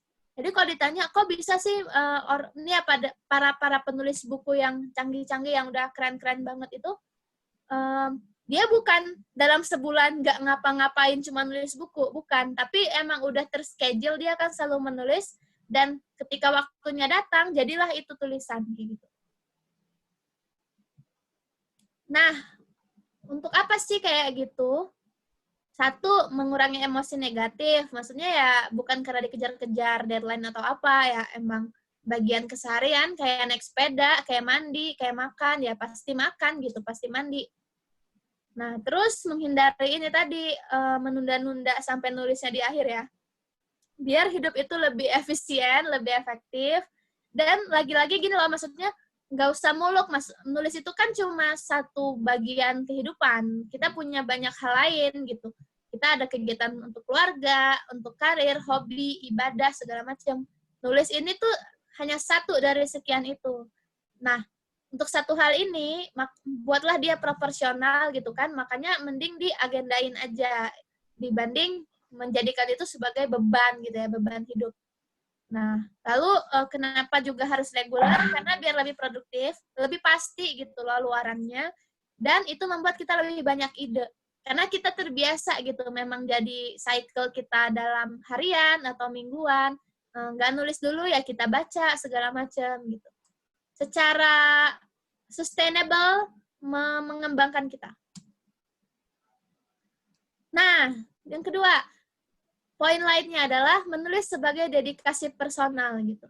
Ya akhirnya ini tuh bicara soal masing-masing dari kita, maksudnya para psikolog, ilmuwan psikologi, mahasiswa psikologi gitu ya, mau mau mau memilih jalan ninja yang mana gitu. Itu istilah saya sih, jalan ninja. Maksudnya saya paparan ini tuh saya nggak bilang bentuk tulisan yang satu akan lebih baik dari yang lain, bukan. Tapi teman-teman harus memilih gitu dalam hal seperti apa mau mendedikasikan diri terkait penulisan. Menulisnya kenapa itu udah wajib ya, udah mutlak. Itu kayak sumbangsih kita. Buat saya tuh kayak bentuk syukur kita gitu loh, karena kita kelompok yang cukup eksklusif kalau bicara populasi umum ya.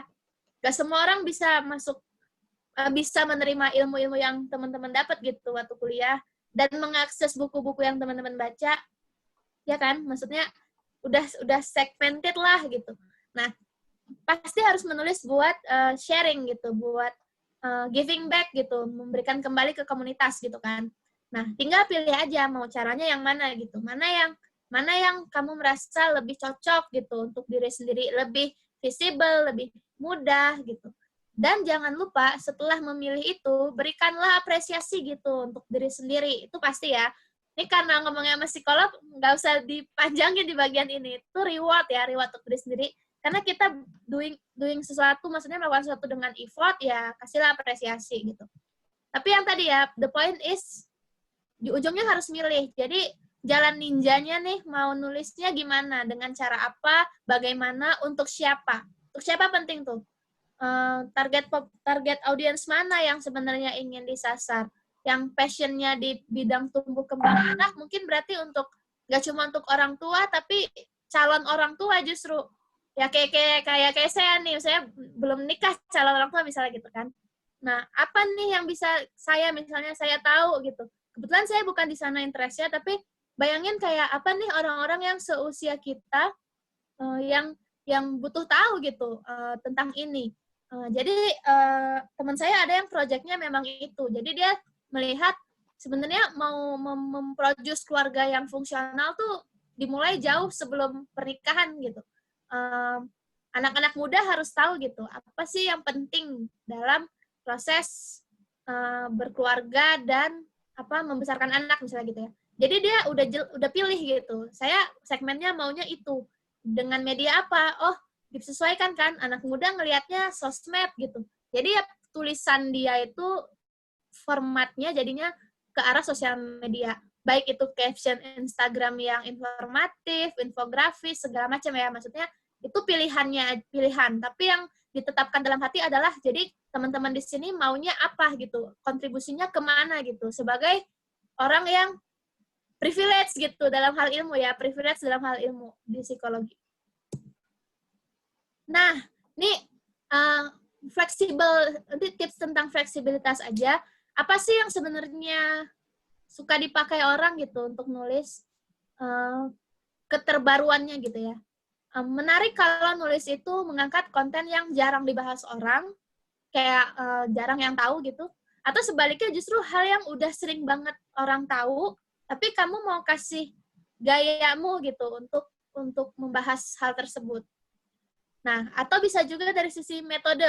Jadi misalnya, contohnya nih, teman saya nulis tentang kekerasan seksual pada anak gitu. Biasanya kan kekerasan seksual dibahasnya katakanlah melalui ini kan sisi trauma gitu, menimbulkan PTSD gitu, dan lain sebagainya. Tapi dia misalnya mau saya ngangkat hal lain deh. Saya mau lihat kekerasan seksual itu dalam sudut yang lebih besar sebagai katakanlah implikasi dari kondisi lingkungan sosial kita yang memang patriarki misalnya gitu. Agak berat sih, tapi dia bisa membahasakannya dengan baik gitu, karena semakin lama berpraktek nanti kita tahu, kayak kita kan bidangnya tuh mikro ya, psikologi itu agak luas sedikit mungkin sistemik gitu. Tapi kita jadi kerasa gitu bahwa hal-hal yang mikro ini tuh kaitannya besar banget sama culture kita ada di mana kayak gitu. Nah, dia angkatlah itu. Temanya sama, tapi bahasannya lebih makro, lebih besar gitu. Nah, terus tentang konteks, ini yang kayak tulisan tadi ya, malah tulisannya jadi akademis kalau konteks yang tadi DBT tahu ini tuh buat bipolar, tapi ternyata bisa ya kalau buat ID gitu. Jadi kan suatu informasi yang baru. Terus dari sisi analisisnya itu mungkin teknik menganalisis kasusnya yang berbeda. Di case report misalnya, nulis kasus tentang ADHD. Oh, ADHD ternyata kalau di terapi pakai sen terapi gimana? Nah, kayak gitu. Terus saya juga nggak tahu tuh. Saya cuma lihat postingannya aja. ADHD di terapi pakai sen terapi. Terus gimana? So what? Nah, itu teman-teman yang mendalami kan yang tahu gitu. Atau multidisiplin seperti tadi. Konseling online itu kan nggak bisa kita klaim cuma punya psikologi, tapi juga dari bidang tadi ya, kayak teknologi informasi ternyata juga dalam di situ. Dan kombinasi ketiga 2-3 hal ini ya, ini cuma cara gitu membuat tulisan itu menjadi lebih berwarna. Nah, jadi sudah siap untuk menulis atau belum?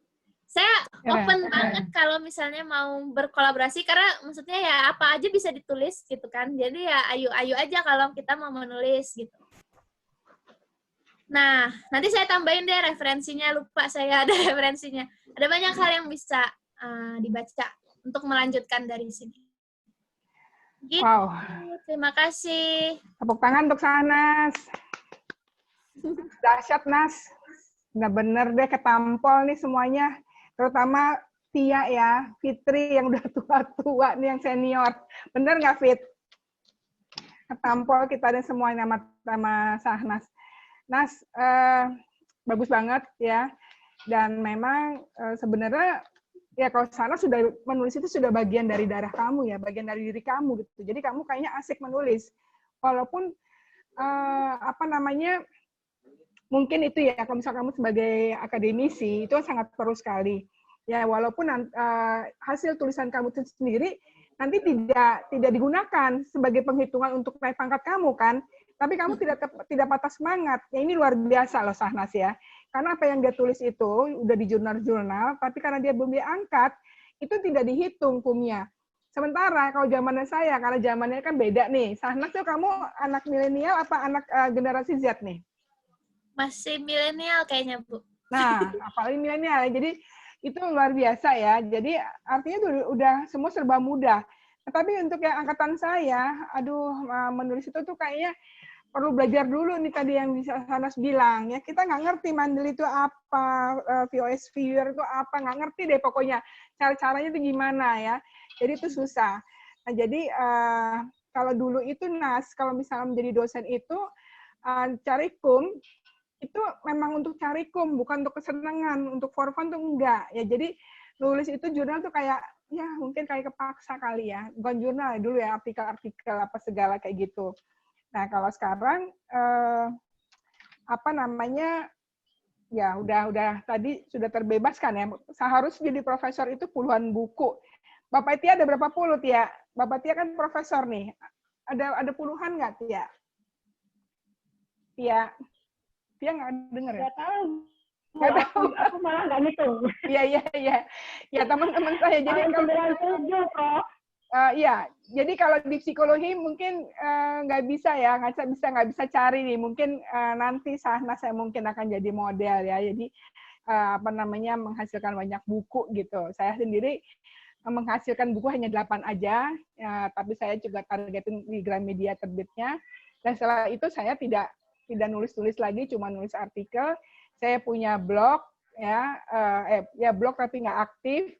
Di website saya masukin semua yang pernah yang saya tulis, saya campur-campur aja di sana. Instagram punya, Facebook punya. Nah, untuk Facebook ini rada lucu nih, nggak tahu nih yang lain sama nggak. Saya sih tetap jadwal nulisnya ya, paling weekend kayak gini-gini nih saya bisa ada waktu gitu ya.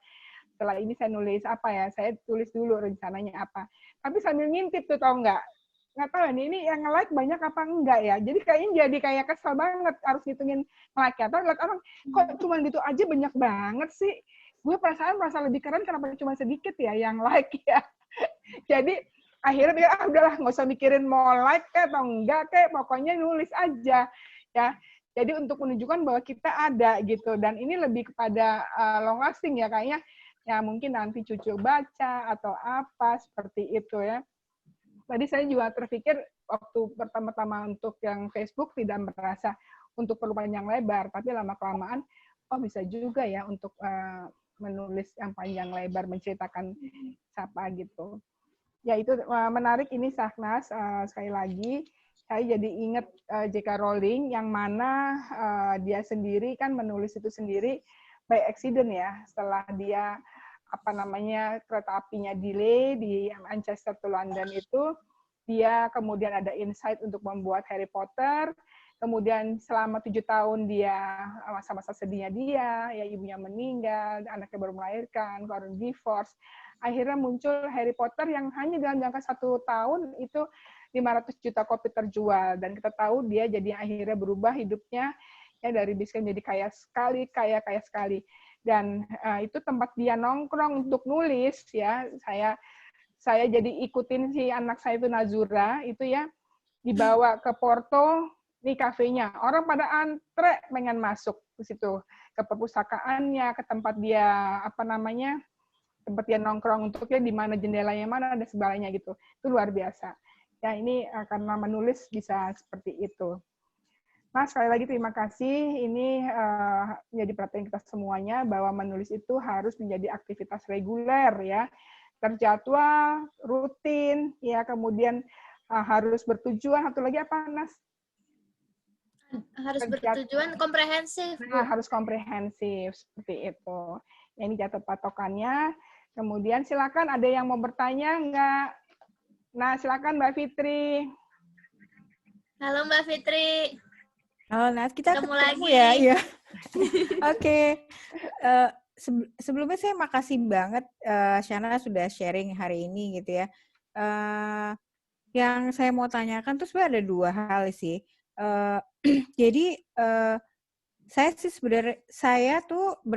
saya melihat bahwa menulis ini sebagai sesuatu yang saya melihat diri saya tuh introvert gitu.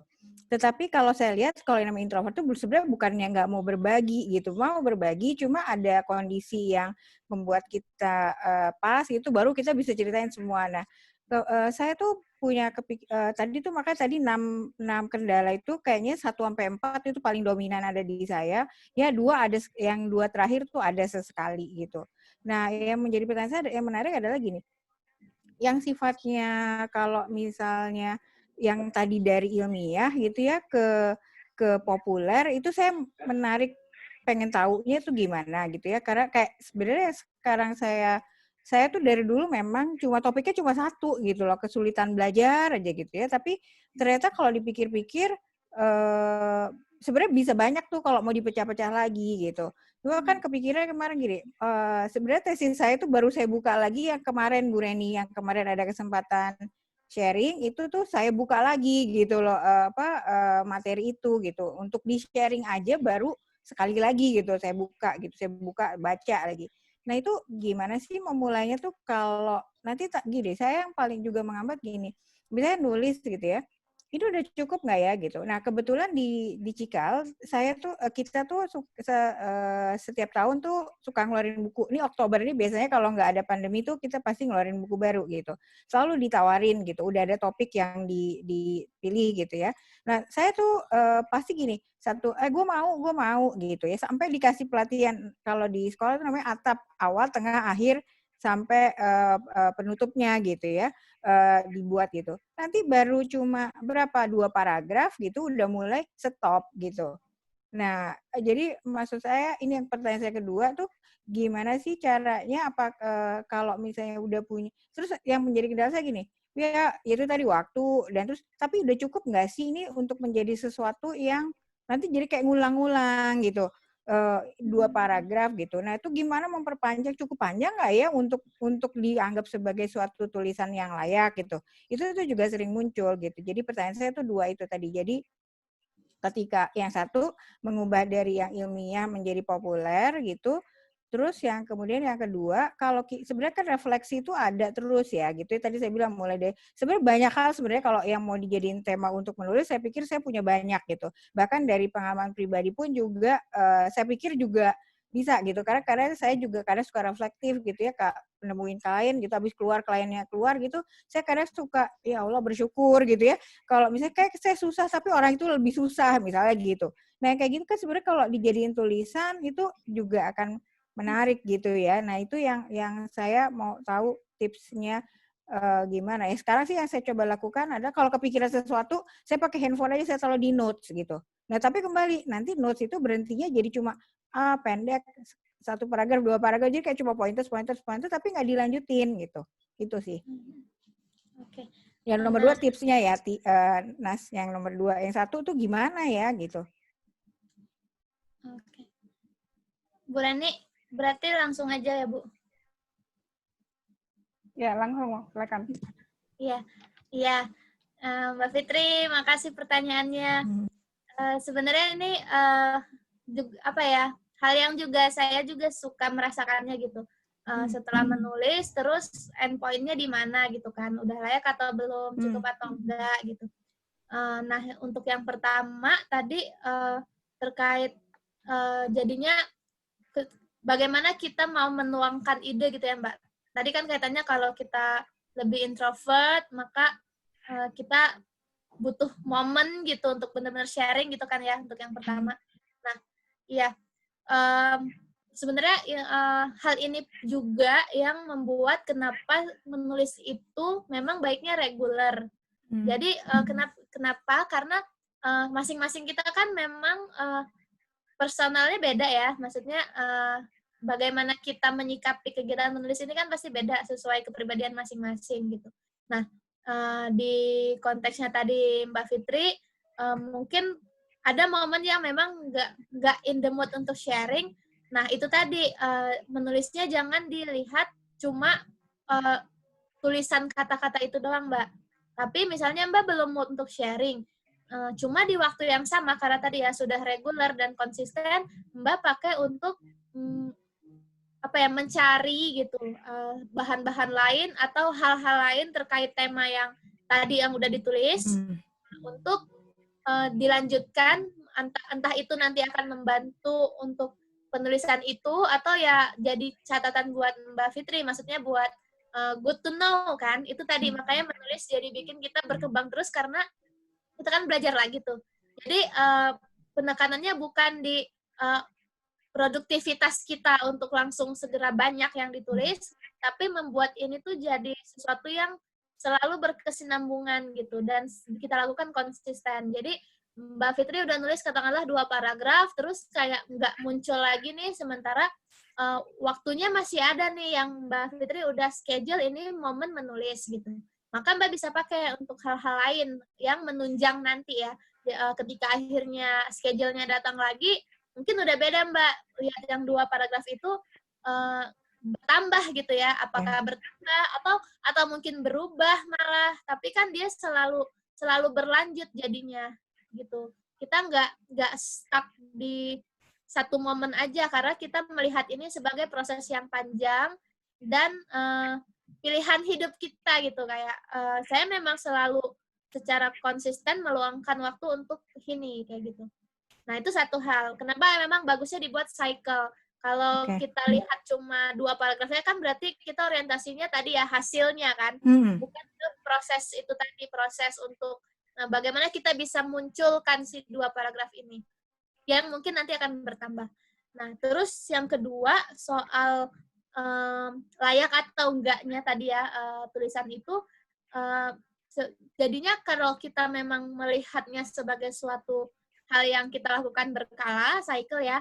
Jadi kita tahu nih, untuk saat ini tulisan saya mungkin katakanlah tadi saya mau cerita aja tentang ragam-ragam kasus yang ditemui ketika dari klien gitu. Jadi Mbak udah punya banyak nih. Setelah udah terkumpul banyak, baru belakangan distruktur gitu kan. Oh ini kasusnya klasternya sama. Ini isunya klasternya apa gitu loh. Jadi berkala dikumpulin dulu semua yang kira-kira menarik, baru setelahnya dirumuskan, dibuat strukturnya. Nah, mungkin tujuannya itu doang tadi, maksudnya mau sharing kasus gitu. Nah, tapi Mbak mungkin ngerasa kayaknya nih cuma sharing sih, butuh yang lebih dari sharing nih kayaknya. Butuh intervensi gitu. Nah, itu bisa dipertimbangkan kontekstual, maksudnya apakah dengan yang sharing ini sebenarnya udah jadi tulisan yang padu, satu tema dulu, malah Mbak Fitri bisa ngelanjutin di kayak series berikutnya. Oke, kemarin saya udah cerita ragam kasus yang saya temui, yang dalam pengalaman praktek sekian lama gitu misalnya. Nah, sekarang intervensi-intervensi kayak apa sih yang bisa dilakukan gitu loh. Jadi, kalau memang banyak kontennya, justru per tema itu udah bisa jadi satu output sendiri. Kalau Mbak tadi ya udah rajin untuk mencatat berbagai itu gitu.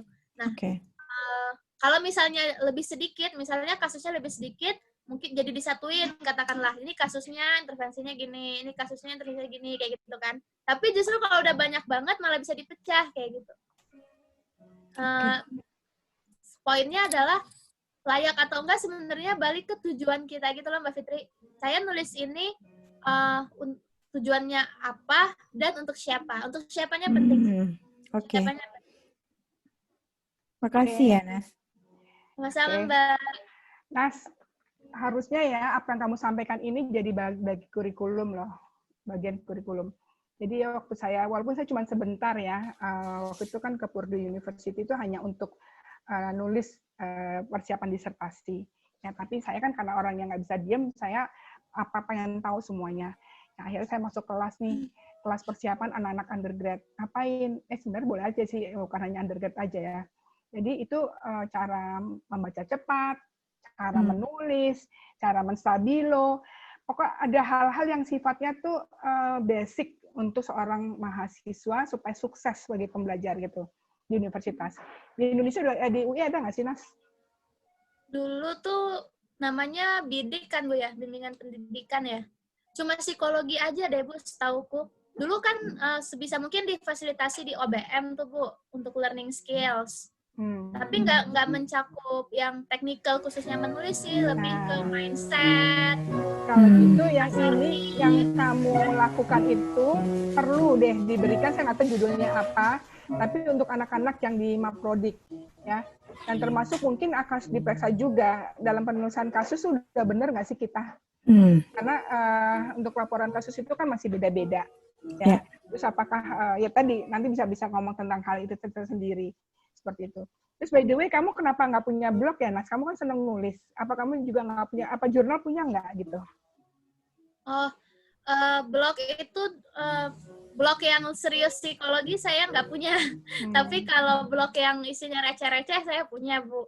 Jadi untuk saat ini saya ngelihatnya, karena ketika saya bikin blog yang khusus psikologi, berarti kan saya harus mengisi gitu kan blog itu gitu. Nah, saya mengukurnya saat ini yang bisa saya lakukan adalah menulis, tapi di ininya orang, maksudnya di lapaknya orang lain dulu gitu. Karena saya masih mencari bentuk.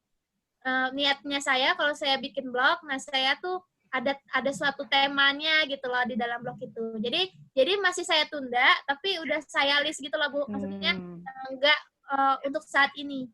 Cuma itu akan termasuk tadi yang waktu saya ngasih contoh, oh iya ya ternyata kita harus, saya sedang pengen coba menulis jurnal kan banyak ya Bu, maksudnya tadi saya punya kumpulannya gitu, dan udah saya baca juga gitu ketika perlu. Terus habis itu gimana gitu, jadi mungkin saya ada sih kebayang menulis jurnal itu dibahasakan gitu, di bahasa sehari-hari kayak gitu. Nah, saya lagi pengen itu gitu. Blognya belakangan gitu loh, Bu.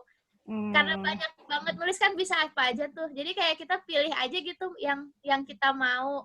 Cuma catatannya adalah kita harus melakukannya gitu. Nggak bisa nggak melakukan itu gitu. Karena kenapa ya? Itu sih kalau buat saya pribadi alasan yang paling ngena adalah karena kita udah se-eksklusif itu gitu. Psikologi itu se-eksklusif itu loh sebenarnya. Sementara banyak banget orang yang butuh dan kita nggak bisa menjangkau mereka dalam waktu dekat. Ya, maksudnya secara makro. Kita sedikit orangnya, Jadi kita harus sering koar-koar gitu, dan nggak perlu merasa salah karena salah-salahnya psikolog kayaknya ya masih benar gitu loh, masih banyak benar ya dibanding salah gitu loh. Jadi jangan khawatir salah. Nas, tapi kalau dilihat ya dari Instagram kamu nggak terlalu banyak mengeksplor ya, jadi mengelaborasi. Juga di Facebook juga begitu. Jadi mungkin kamu lebih kepada prefer untuk menulis yang sifatnya sains ya di jurnal ya. Saat ini. Ya, untuk saat itu apakah ada kebutuhan untuk cepat naik pangkat atau bagaimana? Ada kaitan dengan itu apa enggak? Itu menjadi motivasi kamu. Saat ini memang satu sisi ada tuntutan, tapi saya cuma dituntut nulis 2 kali sebenarnya Bu kalau untuk kampus ya saat ini. Lebih ke tantangan sih Bu. Saat ini saya merasa buat saya di momen sekarang saya lebih harus belajar untuk nulis yang si akademis itu. Terus juga kan kalau sekarang orientasinya mungkin saya mau sekolah lagi, jadi itu yang lebih relevan gitu, menulis akademis. Nah, tapi itu tadi makanya saya sengaja mengangkat kenapa nggak cuma akademis loh nulis di dunia ini gitu. Supaya menyeimbangkan ya, maksudnya saat ini yang saya pilih memang tulisan akademik, tapi penghargaan yang sama saya berikan untuk berbagai jenis tulisan yang lain gitu, karena orang beda-beda gitu sih Bu. Iya, bagus. Mudah-mudahan ke depannya ada menghasilkan buku-buku novel, buku-buku apa yang memberikan inspirasi pada pembaca ya Nas ya. Oke, teman para sejawat muda yang masih muda, yang milenial, ini kayak Sahnas ini umurnya masih 25 ya Nas ya. Kalau tahun depan 24 apa 25 nah? 26 Bu. 26. Ya, tahun depan berangkat ya. Bagus ya Bu. Iya. Itu pasti kita akan mendapatkan para guru besar yang jauh di bawah umur 40 tahun. Ya, nggak zaman dulu masih sudah atas 50 baru menjadi guru besar ya. Nah, ini tantangan untuk Sahnas yang lain. Mudah-mudahan psikologi UI khususnya bisa menghasilkan banyak guru besar yang berkualitas ke depannya. Baik, sekarang tinggal 10 menit. Masih ada yang mau tanya nggak sih? Tia nih mau nanya kayaknya deh. Silakan, Ti. Bukan mau nanya, curhat. Iya, curhat. Halo, Mbak Tia. Aku tuh baru ngeliat ya. Hai Sahnas, aku tuh baru ngeliat ada baru berinteraksi dengan orang yang sangat berbinar-binar saat bercerita tentang menulis. Ini iya benar. Cinta banget gitu. Ya, suaranya kenceng lagi ya. Suaranya kenceng. Itu tuh exciting banget, nulis tuh sangat motivator hebat kan Mas. Gitu. Sementara aku tuh masih harus mengais-ngais ya, maksudnya di mana sih kesenangannya menulis gitu ya, di mana sih maksudnya ya memang jadinya menulis lebih banyak sebagai kewajiban instead of kesenangan-kesenangan yang bisa didapatkan itu gitu ya. Terus banyak kata-kata inspiratif dari Sahnas yang dia bilang ini tuh memang yang kuliah di psikologi ini segmented. S1 saja udah segmented, apalagi S2. Banyak teman-teman kita yang tidak bisa meraih sampai S2. Sehingga bicaranya orang psikologi kesana-sananya nggak, ya sekalah-kalahnya ya nggak inilah gitu. Itu benar-benar yang nampol banget, Nas. Jadi kayaknya selama ini mungkin karena kita sudah sangat-sangat menghadapi itu sehari-hari, sehingga kita tidak menganggap itu sebagai sesuatu yang istimewa. Iya. Jadi misalnya ya karena ini ya, padahal misalnya kita tuh sangat-sangat melakukan itu sehari-hari. Misalnya ada anak yang remaja dengan intellectual disability gitu, dia belajar memakai pembalut misalnya. Itu aja kita kan menjalani itu sehari-hari ya. Teknik bagaimana memperkenalkan pembalut sama dia, teknik bagaimana memasangkannya, bagaimana mengenali kapan harus memakai, kapan itu tuh kan benar-benar yang sangat-sangat kita ajarkan dan kita inikan ke dia gitu. Sementara pas lagi lihat jurnal, ternyata ada loh jurnal yang tentang menulis itu, tentang penanganan spesifik itu. Jadi barangkali sebetulnya ya banyak, apa maksudnya sehari-hari yang hal-hal yang kita jumpai sehari-hari, bisa masuk jurnal juga, padahal buat kita itu sederhana banget gitu ya, bisa jadi tulisan juga gitu ya. Jadi ini inspiratif banget gitu. Dan benar, kalau misalnya memang kemarin ini saya nyoba satu tulisan gitu ya, nggak taunya nggak nyangka sampai 400 share, itu tuh kayak yang wah rewarding banget ya gitu. Itu aja sih sebenarnya. Jadi ya terima kasih untuk Sahnas mengingatkan bahwa kita memang punya keterampilan, keahlian dan keterampilan yang sangat spesifik, barangkali tidak semua orang bisa mencapainya, sehingga saya jadi diingatkan aja untuk hal-hal demikian. Jadi ini juga sebetulnya bisa jadi bahan tulisan gitu ya. Thank you Sahnas, very inspiring. Terima kasih Mbak. Boleh. Bu, jadi sebenarnya kalau menurut pengalaman Syahnas gini ya, sebenarnya ini menulis, keterampilan menulis itu adalah sesuatu yang dipelajari atau memang punya bakat sih gitu. Jadi kan orang, saya nggak bakat nulis gitu. Atau sebenarnya kita semua tuh sebenarnya bisa menjadi seorang penulis gitu. Tapi mungkin belum diasah atau belum dibiasakan karena tadi gitu ya. Kalau saya sih lesson learn dari hari ini, saya setuju tuh bahwa memang sediakan waktu gitu ya. Mungkin akhir pekan mungkin nggak perlu lama dulu gitu. Untuk menjadi pointers atau apa yang tadi. Kemudian yang kedua yang saya juga tadi dapat itu adalah dengan kita ngumpulin itu lama-lama kita punya cluster gitu. Cluster ide gitu. Nah itu jadi learn or bawaan gitu. Dipelajari Mbak, keterampilan malah harus sesuatu yang kita awalnya belum bisa, tapi potensinya kita punya. Nah, along the way kita asah gitu. Nah, ketika kita memang mengafirmasi itu tuh keterampilan, itu memudahkan kita untuk nggak judgmental ke diri sendiri di tulisan-tulisan awal kita, karena ya itu baru gitu, saya baru menekuni ini gitu kan. Nah, along the way gitu, makanya jangan berhenti karena ada banyak hal yang bisa kita improve kan dalam prosesnya.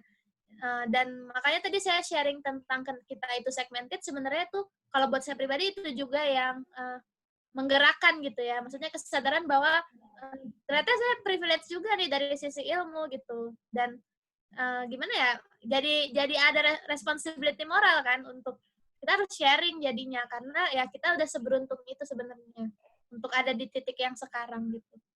Jadi ya itu Mbak, dipelajari sebenarnya, bukan suatu gift khusus, enggak. Makasih ya. Makasih. Ini ada Din atau Aisyah mau tanya nggak? Atau adik-adiknya Sahnas? Adiknya Kak Nanas yang masih kuliah? Lia, Nungki, Ninet? Nggak ada?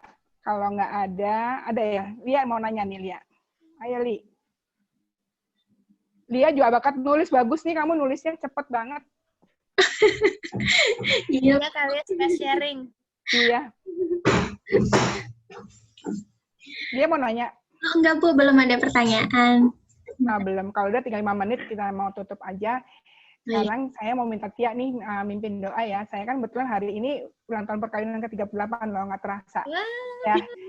Jadi mohon doa. Anniversary ya Bu. Mohon doanya biar sehat selalu, ya, bahagia selalu, harmonis selalu, ya, dan produktif nih, umur udah 63 tahun juga, ya. Luar biasa. Itu baru 5. Oke, dan ini bikin kegiatan kayak gini nih proaktif ya. Kalau gimana caranya biar, maksud saya nih PJJ kayak gini atau pandemik ini malah membawa berkah, karena udah lama saya punya dream bagaimana sih biar ketemu dengan para alumni ya, alumni Prodik.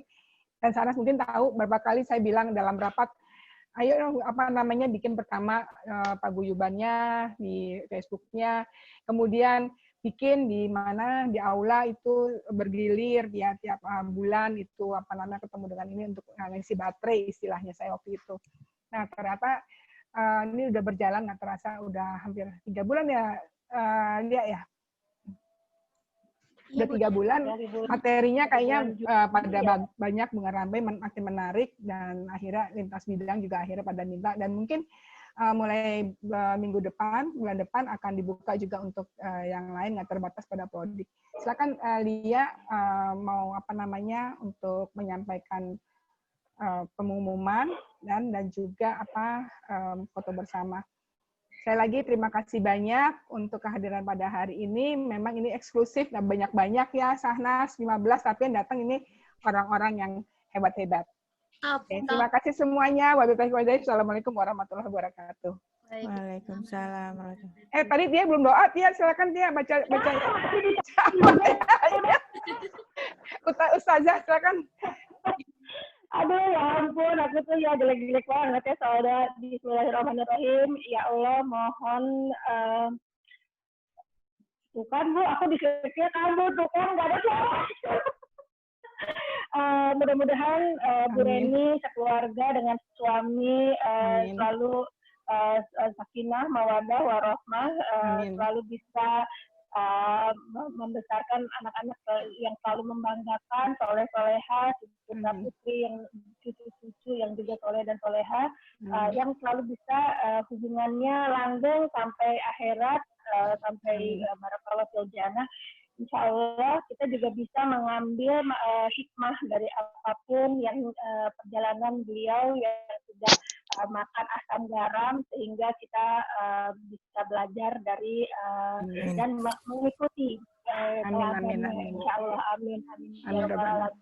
Terima kasih Ustazah Tia. Ayo lihat tutup Lia. Oke. Oh ya, sebelum ditutup kita mau foto bareng dulu atau mau share itu dulu ya, yang kegiatan untuk yang tanggal 12? Ya. Ya. Mbak Tia mau share kegiatannya atau aku lagi mau? Apa aja nih? Oh, aku aja. Aku lagi mau attach posternya, cuman belum bisa nih. Mungkin secara lisan dulu ya, Mbak ya? Secara lisan teman-teman. Nah, jadi teman-teman, untuk nanti tanggal 12 September, kita akan ada sesi yang dibuka untuk umum. Nah, nanti untuk lebih detailnya, posternya juga sebenarnya mau di-share di sini, cuman belum bisa. Ini nanti akan kita upload juga di IG. Teman-teman bisa follow juga nih di IG-nya, di @sharingbareng.profreni. Nah, nanti topik besarnya itu tentang mengenal disleksia melalui pendekatan neuropsikologi dan neurolinguistik.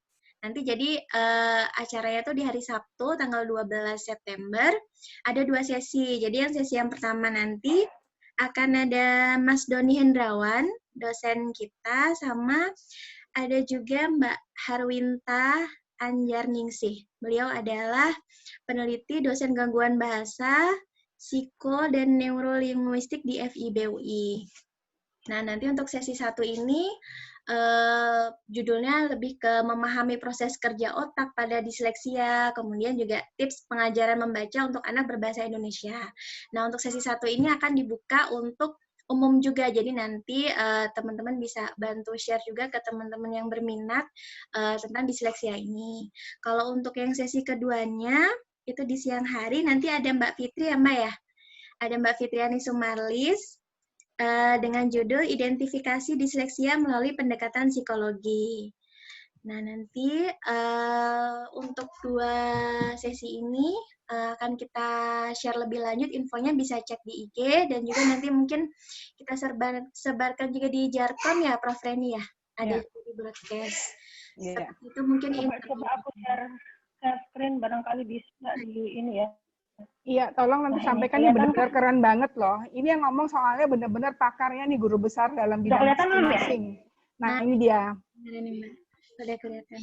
Ini Pak Doni pasti ya udah mengenai neuroscience-nya luar biasa. Terus kemudian Dr. Herwinta, kita akan belajar bahwa ternyata untuk ngajar anak disleksia nggak bisa sembarangan ya. Misalnya kata-kata bunga itu terlalu berat katanya ya. Jadi harus mulai dengan kata-kata yang misalnya mata dan sebagainya aja, dan nanti kasih ada tipsnya. Nah, tentu ini Mbak Fitriani ini adalah, kalau menurut saya sih adalah guru besar dalam bidang LD ya, Jadi kalau siapa nggak kenal Mbak Fitri nih, ya. ya jadi pokoknya ini rugi banget nih kalau nggak bisa ikut ini, karena di Prodik kita nggak dapat sedalam ini, bener nggak? Itu aja. Iya. Ya, jadi nanti di Jarkom. Nah, Makasih banyak. untuk posternya sementara ini sudah saya upload di chat. Ada juga link pendaftarannya di situ. Oke, untuk sesi hari ini kita tutup dengan foto bersama ya, Prof. Oke. Oke, saya stop share dulu ya. Boleh. Mbak Shanas, untuk gayanya boleh diarahkan dari Mbak Shanas. Mau gaya apa nih kita? Wah, gaya apa ya Mbak? Gaya bebas mungkin. Gimana bebas? Oke, buat teman-teman yang berkenan join foto, boleh dibuka videonya supaya kita foto bersama. Bisa. Ya. Apa nih Mbak Shanas begini gayanya nih? Aku ngikutin nih. Boleh sih. Oke, gini ya. Gini, Mau jadi tidur dong, Nas. Boleh, Bu. Kalau nulis nggak ada gayanya, Bu. Boleh, nggak apa-apa. Tadi kamu gimana nulis? nulis gaya menulis. Gimana? Gini? Ya, gini Oke, dong. gini. Oke. Sebentar ya, Nak ya. Oke. Kak Ais udah, Mbak Rabiatul Aprianti ya. Oke, semua sudah ya. Siap. 1, 2, 3. Sudah. Terima kasih. Udah semuanya. Terima Makasih kasih, banyak ya, kalian. Makasih Sanas, luar biasa. Makasih. Sukses semuanya. Assalamualaikum. Sampai jumpa minggu depan. Ya, insya Allah. Assalamualaikum. Salam, dadah. Waalaikumsalam. Salam sehat semuanya.